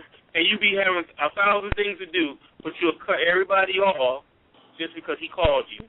You be like, no, I can't make it right now, brother. Mom, can we do that shopping tomorrow? She be like, I don't feel well right now. And you get the coughing and sneezing and everything. You know, the game, it run down, and then you go through the same problem all over again. You get what he wants, he ready to go. Again, okay, well, that's getting caught up in that rut, though. But see, the problem is you shouldn't think more of the other person or trying to work so hard to get another person to where you trying to impress them that much and not taking care of yourself. You got to always remember to put yourself first because everybody else is going to do it unless you do it first. That's true. So if you're just cleaning and pressing clothes and all of that because somebody coming, and that's the only reason, then you need to start working on doing that just for you sometime.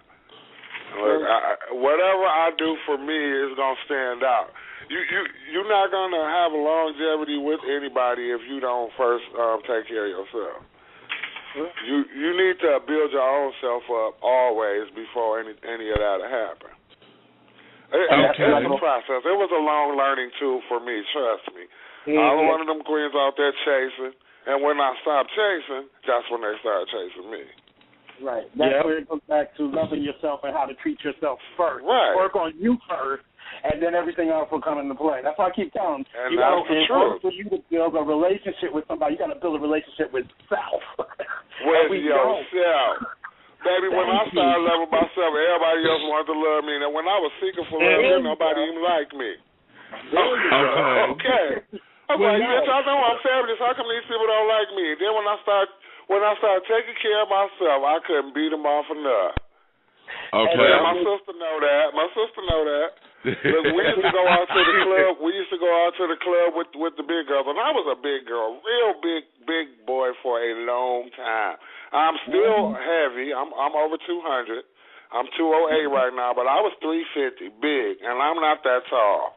Okay, and baby, when I started taking care of myself and believing that I was the fabulous one in the room.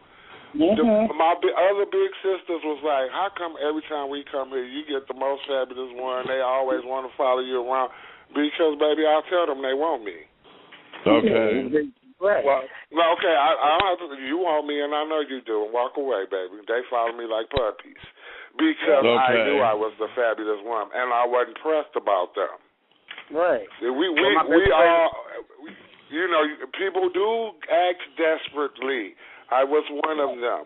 I was after every little cute one, chasing them down, and they weren't giving me nothing. They weren't giving me no play. Get away from me, bitch. When I stopped, and I was all into me, I couldn't be exactly.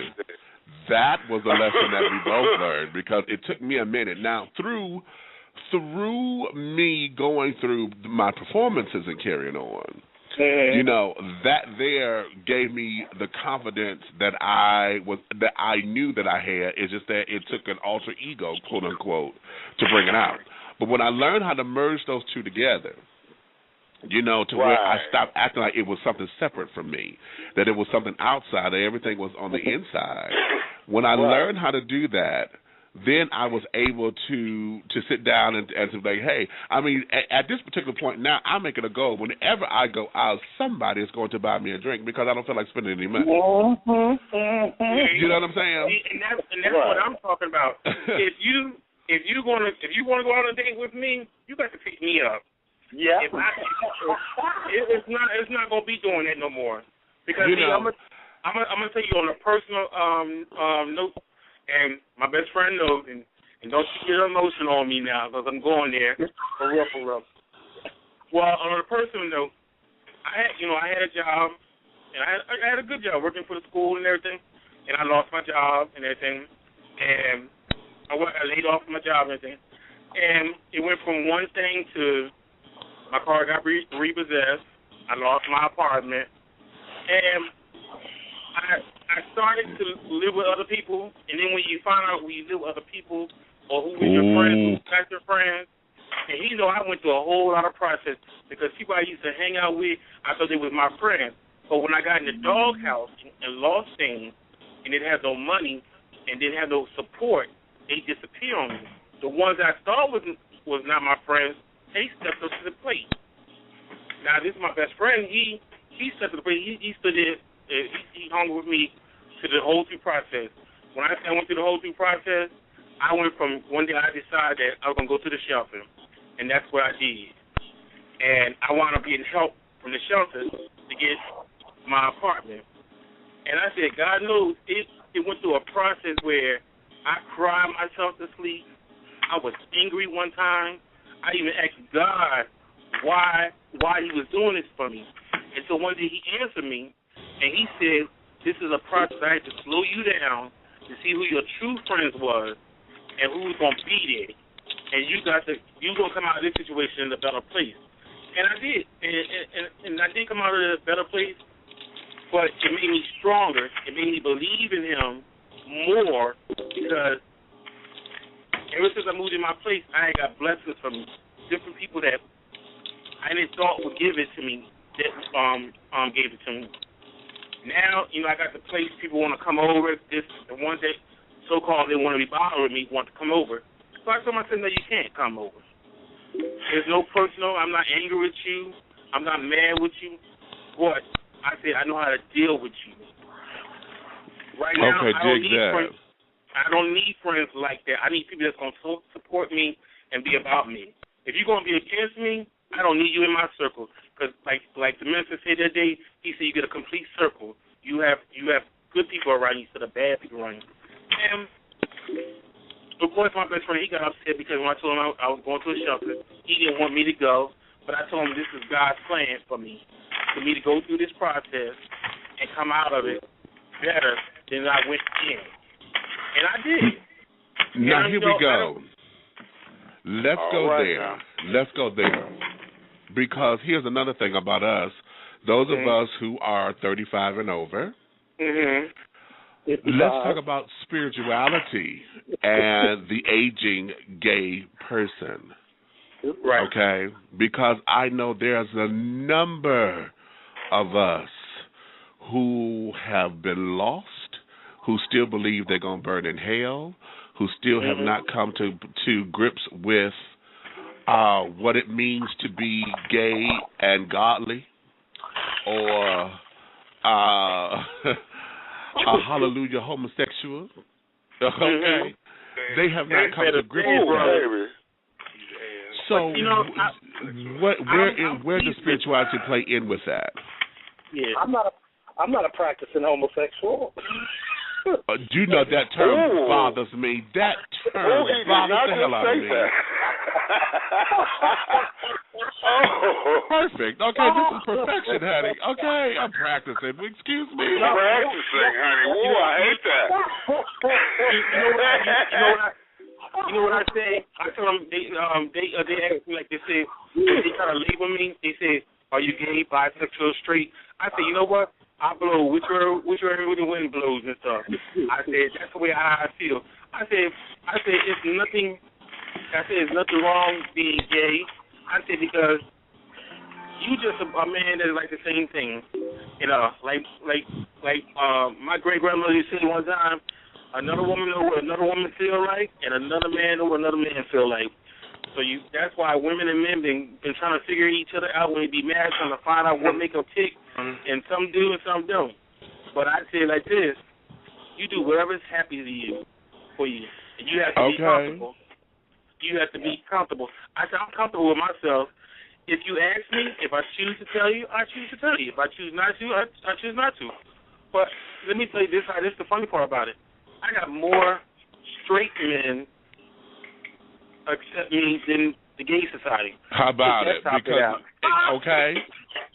How about that? Well, the problem is now, we were talking about this the other day. The problem is now this new generation of gays really don't know where they fit because the church has browbeaten, especially our African American gay brothers and sisters, so tough that they so deep in the closet you can see these Queenie boys. I mean, gay as the day is long, wearing these thug clothes and trying to hide. Baby, you ain't fooling nobody. No, everybody ain't fooling nobody. Because everybody can see you gay and you wearing these thugged out clothes. It's just the way the community has browbeated these children, so they don't know how to live gay, and they don't think that godly even fits into it. I was one of them children too. And what do you think about the guys that always say they train, they hardcore, and they be the first one want to throw their legs up? Okay. Well, you always gonna find that. Exactly. Let me bring in 202-202-563. I'm bringing you in on the conversation. Hello, darling. You're dishing tea with Big Meech. Hey. Hey, this is Warren from Washington, D.C. Hey, what's up? I agree with the young man was talking about when you lose everything. I'm going through the same thing at this moment, and I feel though that there's no one there for me. So I'm going through that right now myself, and I'm just I'm praying and trying to hold on. What kind of advice can I get out there? Okay, but here's the ticket. And even like that, brother, I think most of us, especially us gay people in the community, go through something similar. You know, I've been all the way down because, like I said, the church browbeats you so much, you think you need to do this, this, and that. I was married for 8 years to a young lady. It was not pleasant. And I always knew all of my life, even as a child, who I was as a gay man. But because of what I've been taught all my life, I did that. Yeah, I stayed in the homeless shelter briefly, so I understand all of that. But you have to, sometimes that's just God's way to show you how to get back to you. Just hold on. Bring yourself down. Right. Keep your prayers strong. Hold on, because whenever you go through something like that, a trial like that, when you come out, it's going to be 1,000 times better than it was before. I love my life now, and I love myself. So trust me, it's going to be a learning tool. Just keep praying, keep strong, and hopefully you'll find some good people to be around you. Your associations are probably going to change megally. Oh, I don't have any now. Right. Let me say this. Think about, like, last month I thought about giving up, so I was just like, don't really have too many people to fall back on. Let me offer this, and then let me say this. You just got to say that. Well, hold on, wait a minute. Press pause for just Go a ahead, second. Because those of us who are listening by computer, honey, we're down to the last 60 seconds of the show. If you're on the phone, we're going to keep on streaming because I got an extra hour of the after show we can go into. But I'm not hanging up because I got to talk to this brother. So if you can call in real quick, 347-205-9183, you can get in. If not, you're going to catch all of this in the archives, and we can go from there. However, I've been looking for a job, and just I've been unemployed for 3 years, and this has just been totally a struggle. I mean, I don't have people that I can just call and say, you know, I'm here in D.C. A lot of these people are not friendly, and I try to get on this site or somewhere, and they're rude. They're not really friendly to me. Let me offer this to you, baby, because here's what I would love for you to embrace. The first thing that I want you to do is to say, I'm okay right now. Everything is okay. Because if you don't acknowledge that, it's going to play with you, and it will allow you to get into a place where you will feel as though you're going to break. The second thing is to know that it's okay to be in a low point. Now, I want you to hear that because that's a little different. I'm okay right now, and it's okay to be in a low point because that there means that you're human, and we all have those days, okay? Mm-hmm. The third thing I want you to say is thank you, Lord, that I'm here because you've already prayed. Now it's time for you to praise this thing through. We're going to consider this to touch an agreement on this. Right. Okay, now it's time for you to praise it through. Everything that you stand on that you know is real about the God that you serve is what you need to sit down as you're talking to me, as you're talking to anyone else, as you're going to get help. You need to praise this thing through and understand that the power that you rely on, that you call God, is bigger than everything else that's around you. You walk by faith and not by sight. Praise is a faith exercise. Praise exercises everything. If faith is a muscle, just like they tell us fat folks we need to get up and move, well, I'm going to tell you, get up and move your faith. Everything that you know to be known, that you know to be real, just like you could call your name, you need to sit down and start by just saying thank you for the flowers. Thank you for the grass. Thank you that I had something to eat today. Thank you that I'm out of the rain. Thank you that I got a coat because it's cold. Start there. Preach. And when you start there, baby, you will start to get it and start to build. It will start to take you to a higher place where everything around you will now feel as though it's crashing. I'm going to tell you, when I lived in New York, honey, I moved from Detroit to New York when I was 25. Looking to get into acting and all of that. And I left Detroit on a lie because the people I was moving with told me everything was fine, everything was ready, until the day before I was supposed to get on the train. When I got rid of my apartment and sold everything and got this one-way ticket was when I was told that nothing was in place. So when I got there with $300 in cash, $65 in food stamps, and 2 bags and a one-way ticket, I was homeless. So for the first 60 days of me being in New York, I was homeless. I had to get into the shelter system, and that there was a blow to my ego. What the hell do you mean, a shelter? Excuse me? A shelter? Are you serious? And I had to be broken. From that pride and from all of that fancy shit that I thought I was so, I was too fabulous for.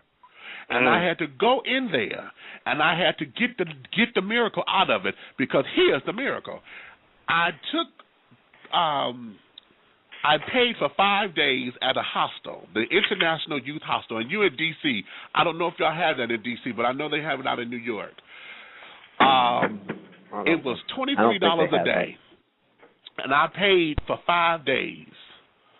And my girlfriend told me, you need to go to the shelter now while you still got $100 in your pocket versus being forced there because you broke and can't do nothing.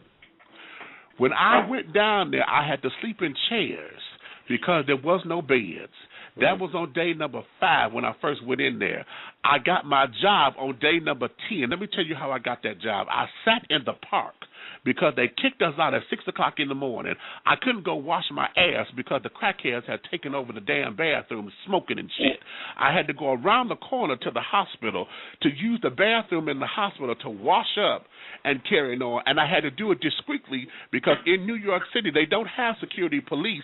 They got actual New York State police officers in their hospitals with mini stations. So if you got caught, you was going to jail.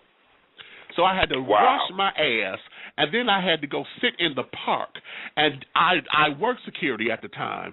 And this particular day, this guy come walking through the damn park with a blazer. And coming from Detroit, blazer security was always admit that you had a higher position than just a regular uniform. So I thought he was doing something. So I went to him and I asked him, what company do you work for, please? He said, Effective Security. They always hire me. They hire Monday through Thursday. I took my ass to the payphone, got my best English voice on. Good evening. My name is Demetrius Dennis Taylor, and I'm calling to find out and inquire about job opportunities with your company. Got over there, and that's how I got my job. I got hired on day number 10 of being a citizen of New York City. On day number 10, I had to go to the people at the shelter, and I told the guy, his name was Sam. I said, Sam, he was coming into work. I had never met this man before in my life. He was coming into work. He was by himself. And I said, I need a bed, man. I need a bed because I just got a job, and I cannot be sitting up here in these seats like this and have a job because I'm going to have a uniform. He told me to show up at 6 o'clock on the, not 6:01, not 6:02. He told me to be there at 6 o'clock. I got there at 5:45, set my black ass down in that chair till 11:30 that night. When he called my name, because they had to process me and put me in the system, the miracle was, out of all them folks up in there, when I got a bed, I went upstairs to the 7th floor, and I was in a room with only it was only one other person in there. Everybody else had 10, 11 people up in there. They were scared to go to sleep because they thought the folks were going to rob their shit. I had one person in this room. I snored like a boar because I got sleep apnea. I didn't have my CPAP machine or nothing with me at that time. And the guy I was in the room with couldn't go to sleep without hearing me snore because he said they'll put his ass to sleep. That's how good God is. Do you understand me? Yeah. That's how I had to learn the power of everything I believe who God is to me to be. And I'm going to offer that to you. You are at a point now. Let me add to that right quick. Go ahead. I just heard a sermon, and this is something that I always stood on. You have what you say, but this lady broke it down even more. Before you do anything in your life, before anything happens good or bad to you, you actually speak it, and then it has to come to fruition. That's right. Okay, baby, start speaking what you want to have, and stand on that. Don't ever give that same thought negativity. Okay? Yeah. If you go into the store, you say, I'm about to go to the store. You actually say that to somebody or to yourself. So anything in your life, you need a job, I want this job is mine. Yep. Okay, I want this apartment, and this apartment is mine. Start speaking the positivity in your life because it will happen. And believe that. You got to stand on it. Trust me, everything that I have in my life now, because we all been through hard times like this. Don't give up, baby. Don't give up. But if you want positivity, you got to speak it out loud. You got to say that thing, and you got to believe it. Because every time you walk out the door, you say, I'm going to leave it in God's hands, and you say it like you mean it and stuff. Even if somebody hear you, even if the person reject you, you tell them you said thank you, and you tell God thank Him again, because I know you're going to open another door and a better door just because that door closed on me, that don't mean another door is not going to open up. It means that door wasn't open anyway. That wasn't your door. That's all that means. That's all that means. It says that door wasn't yours. See, and another thing, baby, is, and I know it sounds like it's all based on belief and this, that, and the other, but you've got to affirm it. You got to. My question to you is, are you worth it? You missed coming in when we were talking about how much we do for everybody else, when we want a lover, we want this, we want that. I don't know how old you are, but I'm going to offer you this too. Don't be embarrassed about it. I don't care how old you are, what you're going through right now, and don't be embarrassed. If you're over 35 and got to go through this, it's nothing to be ashamed of. I'm over it's 35. It's nothing to be embarrassed about. I'm 46. Okay, this is nothing to be embarrassed of or ashamed of, honey. And there's nothing that you have to hold your head down on. If you make mistakes in the process, that there is part of life. You do not have to own up to that. Learn from it so that on your next go-round, everything catapults you to where you need to be. This is not a shameful thing. This is not a shameful thing at all. It is a learning process, period. It's a living process. A lot of times we get to a situation but you don't like have, this. Like after I get off the phone with y'all, I don't have people that I can call. None of that kind of Okay, stuff. we could take care of that right now. I wish I was know closer. that's right, okay, you can sit up there. Right, because we both got this ministry thing going, and we both really draw people in and try to help them as much. I wish we were closer. But, baby, yeah, we could take care of that today. I was already thinking that we need to keep in contact with this brother. I say the same thing. He can have my number if he wants to too. Okay, so there is that. Now, darling, are you on Facebook or anything? Yeah. Wait a minute, because I'm on Facebook now. What are we friends on Facebook? Yeah, I'm about to get a pen right now. We're gonna all write this down. Huh? Warren Powell. Warren? Yes. Oh, honey, yes. Okay, you already have my number, but I'm going to send it to you again. Spell this for me. What resources have you sought out in D.C.? I got somebody who has resources that can get you the help that you need. I try to get food stamps, all of that, and they just like, it's like they it's a waiting list, I try to get unemployment, all that crap. I try to do all that. And I've been going and applying for jobs and stuff like that. Nothing, no door has opened. I've been praying. I shut myself. I go in to shut down. I'm not out in the street, but I can't keep living somewhere for free. I'm renting a room from someone, and that's the only thing. I mean, I'm thanking God and stuff like that, but it's just like you can't live with somebody and eventually they're not going to tell you go. Okay. Well, my question is, do you have your caseworker working for you? Or no? No, I can't. I can't tell you no story about that because Okay, all right. It's so many people here in the city that they'll say, "Well, your case is not as important as the next person."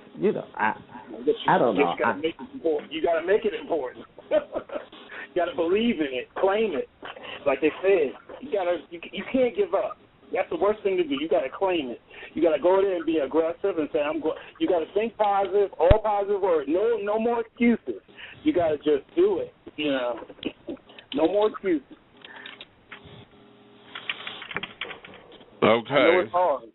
I know it's hard, but life is hard. You just have to keep doing. Keep on keeping on. Yeah, because sometimes sometimes you might have to look outside the city. And it might be a time you might have to leave D.C. and go to another city and live.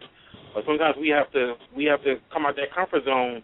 I don't have a problem with that neither. It's just the point of I can't just jump up. I don't have any, finances to just. Right. I don't have a problem of relocating. But right. Right. All the suggestions that we offer, you seem like you always have an excuse for it. So you kind of I like don't sit really back. have excuses. Well, you know what? I gotta defend this brother. I know where he is. I know I'm how not hard saying it I have is, and I know how hard it is to stay in that positive mind frame, especially if he's not around a support system. You know, and then he don't have no finances. I understand that, and I'm with him on that. I'm not trying to say have excuses neither, but if I don't have it, and right. I just can't just like.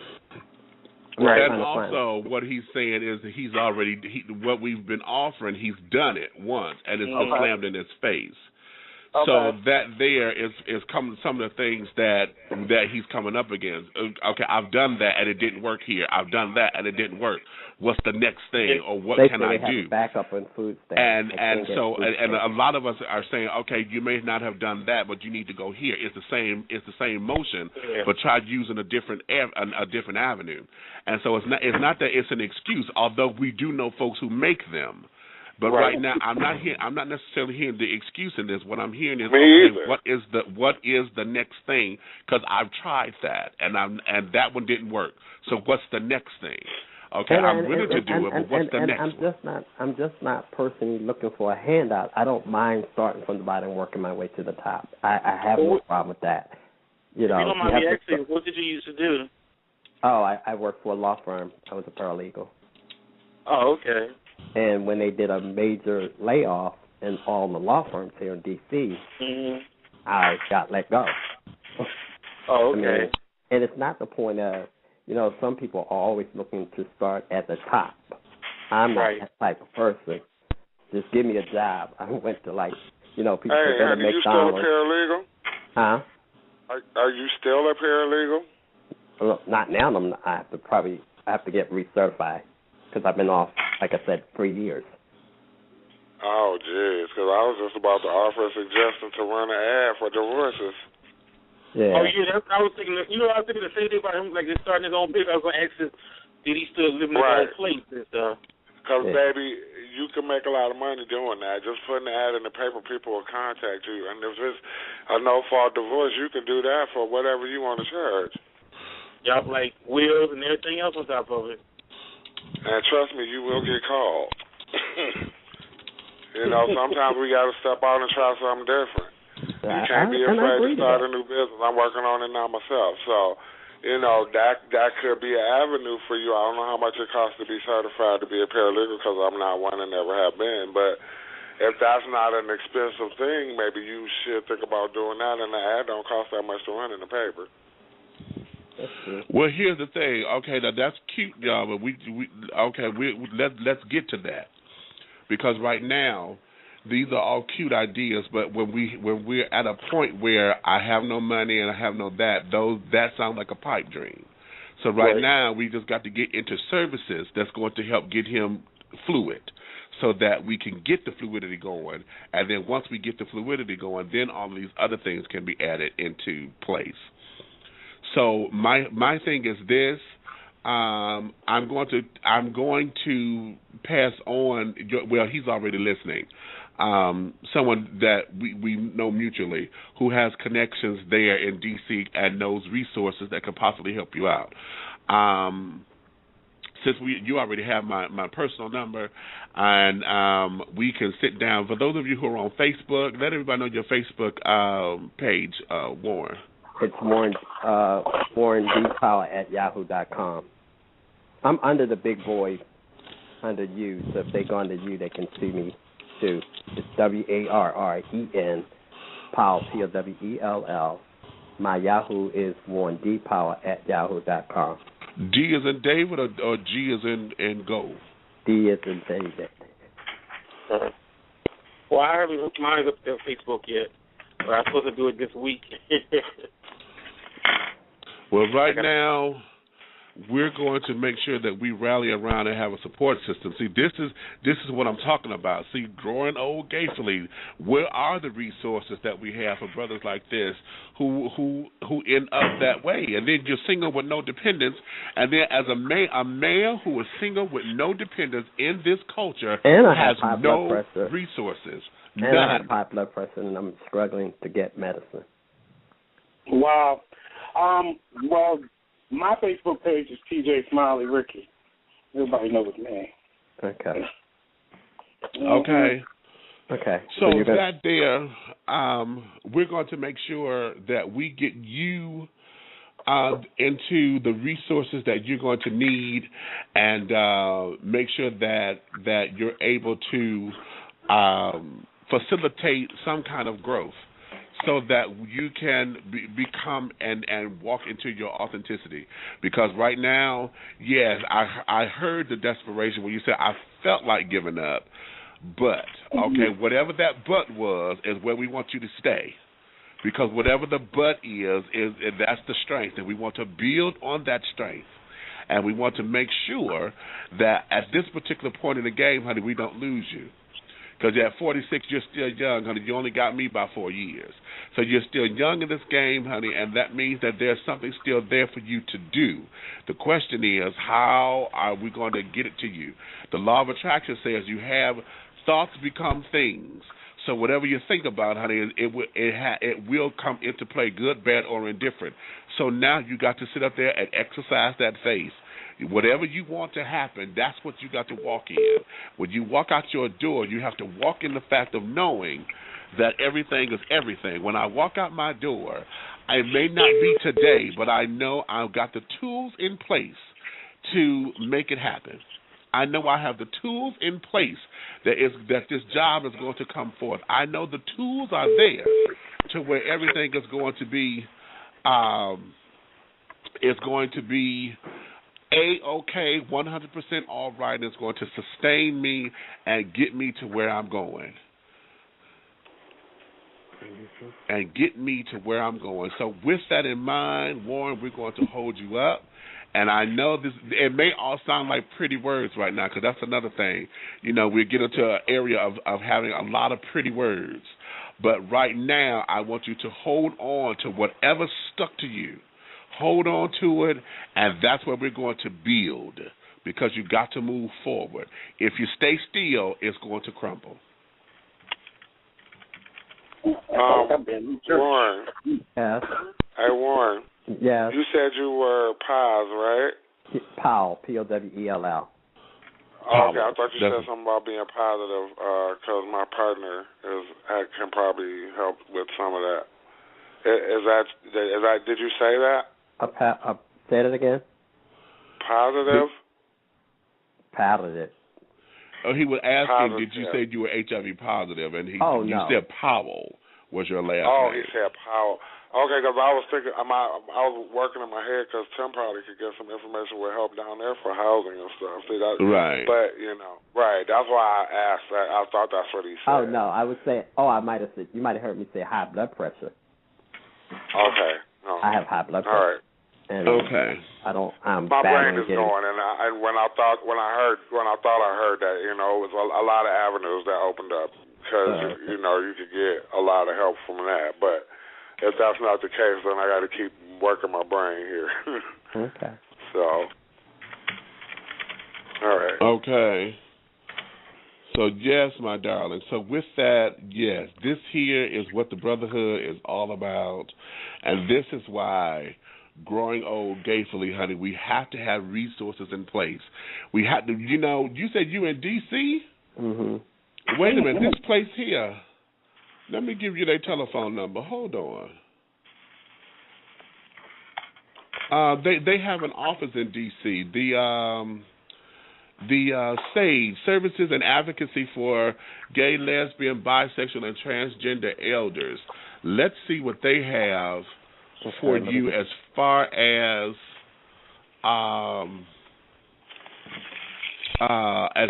resources are concerned, because I'm sure. Another thing I see here in D.C., if you, like the brother just said earlier, if you have like AIDS and stuff, they will help you. I've researched some of that stuff too.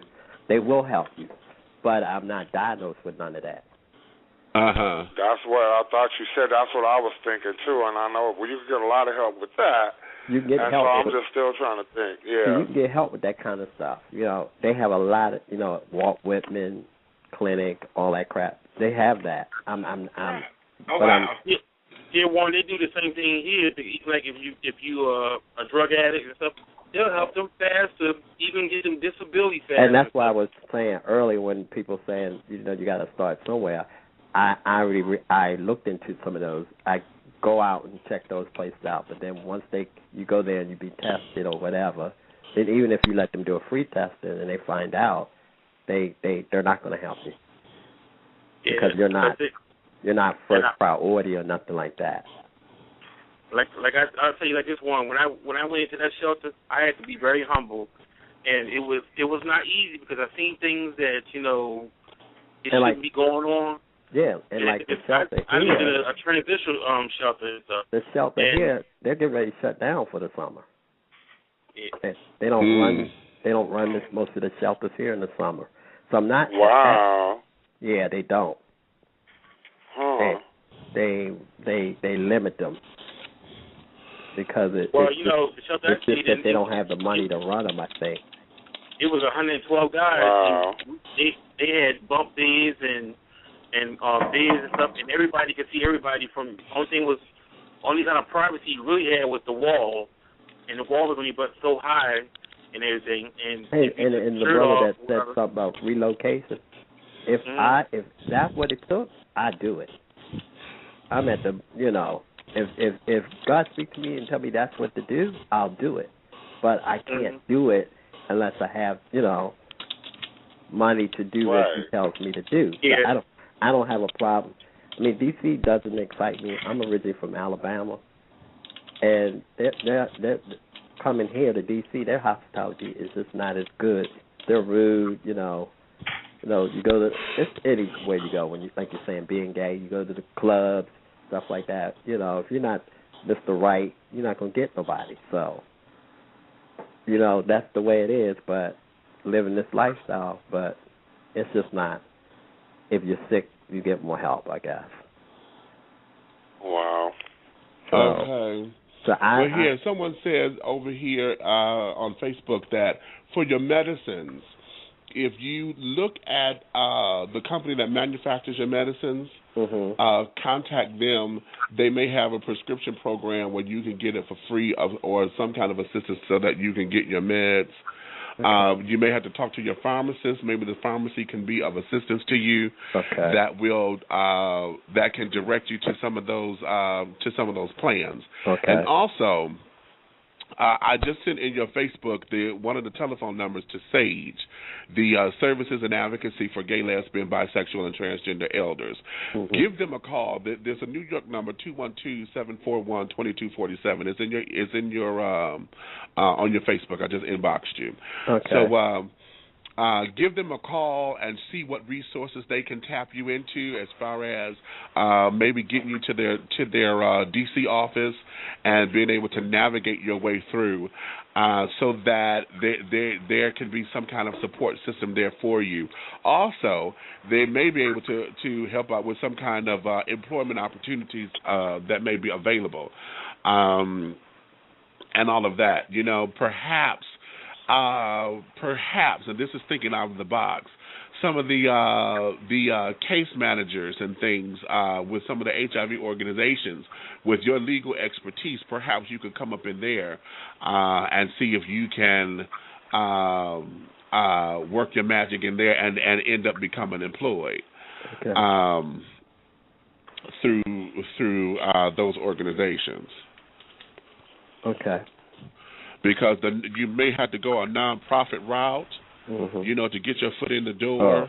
I'm at the point, wherever it takes to get me to where I need to get. Okay.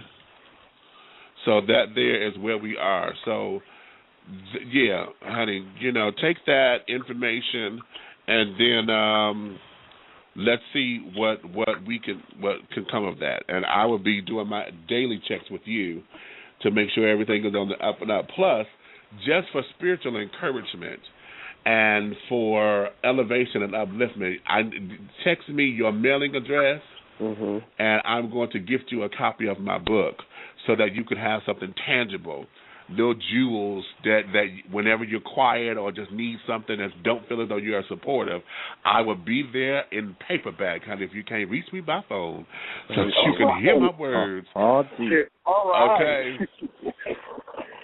All right. Sign autograph. autograph too. Yes, of course, darling. Of course, I know.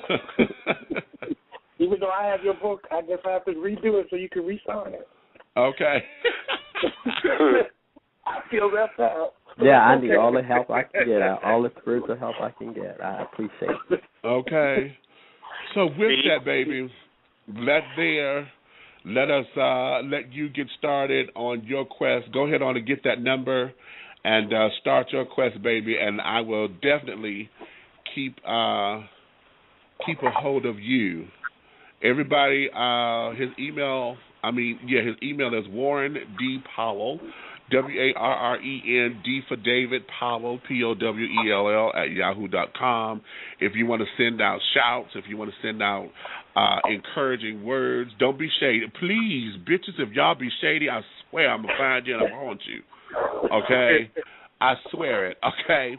And I commit to that because it doesn't, right now we have someone who's reaching out and saying, look now, and this here is what this is all about, honey. This is the whole circle of blessings. My cup runneth over because the overage ain't for you.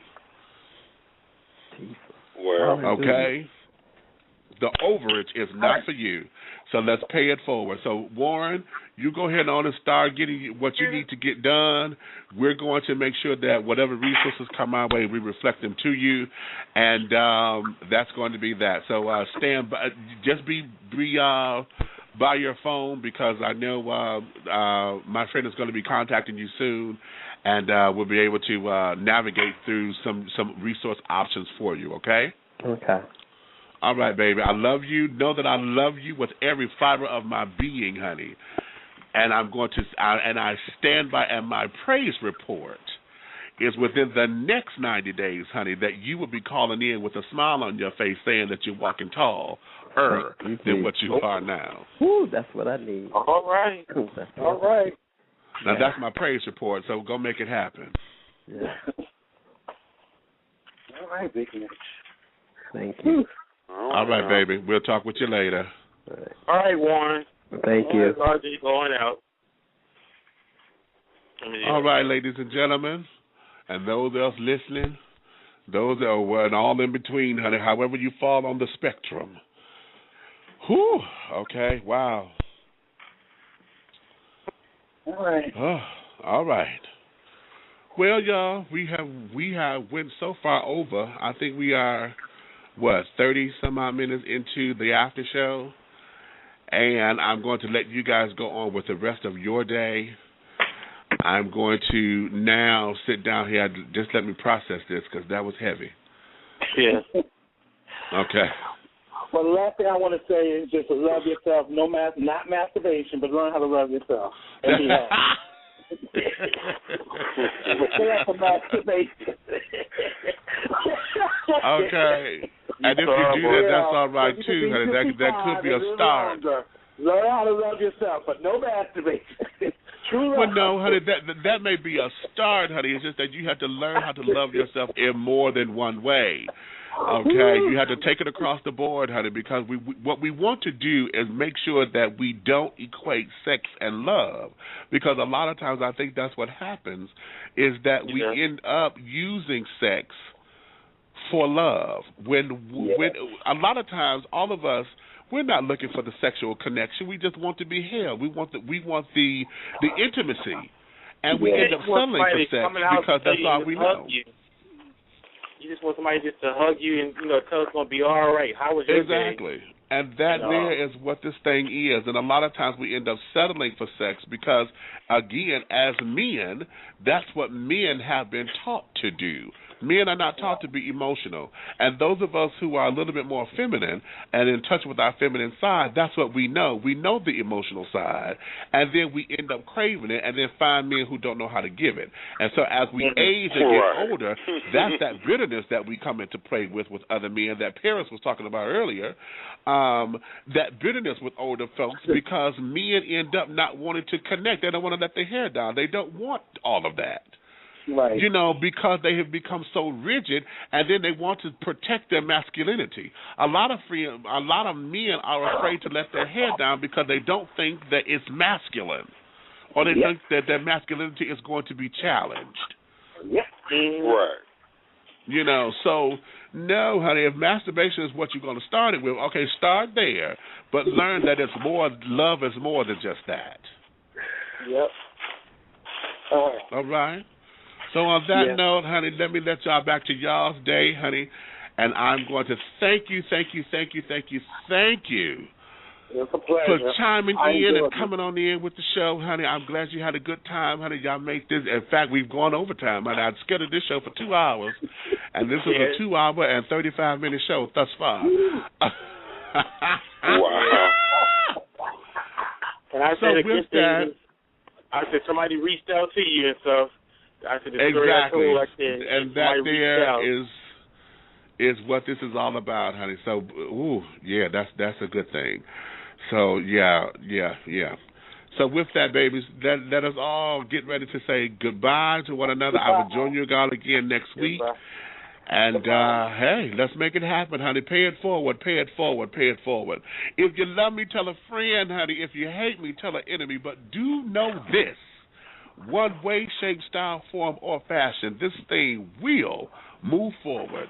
So you can finish all of your crumpets, honey, because the tea has been dished. And you've been dishing tea dogs with Big Meats. I love you, and I will talk to you guys next week. Ciao. All right. Bye-bye.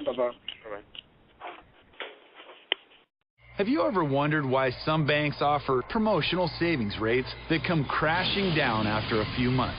You deserve better. And when you bank with Capital One, that's exactly what you'll get. With a Capital One savings account, you'll get one of the nation's best rates that's not a promotional rate. Plus, you can open an account online in just 5 minutes. Welcome to Banking Reimagined. What's in your wallet? For consumers only. Offered by Capital One N.A. member FDIC. Copyright 2017 Capital One.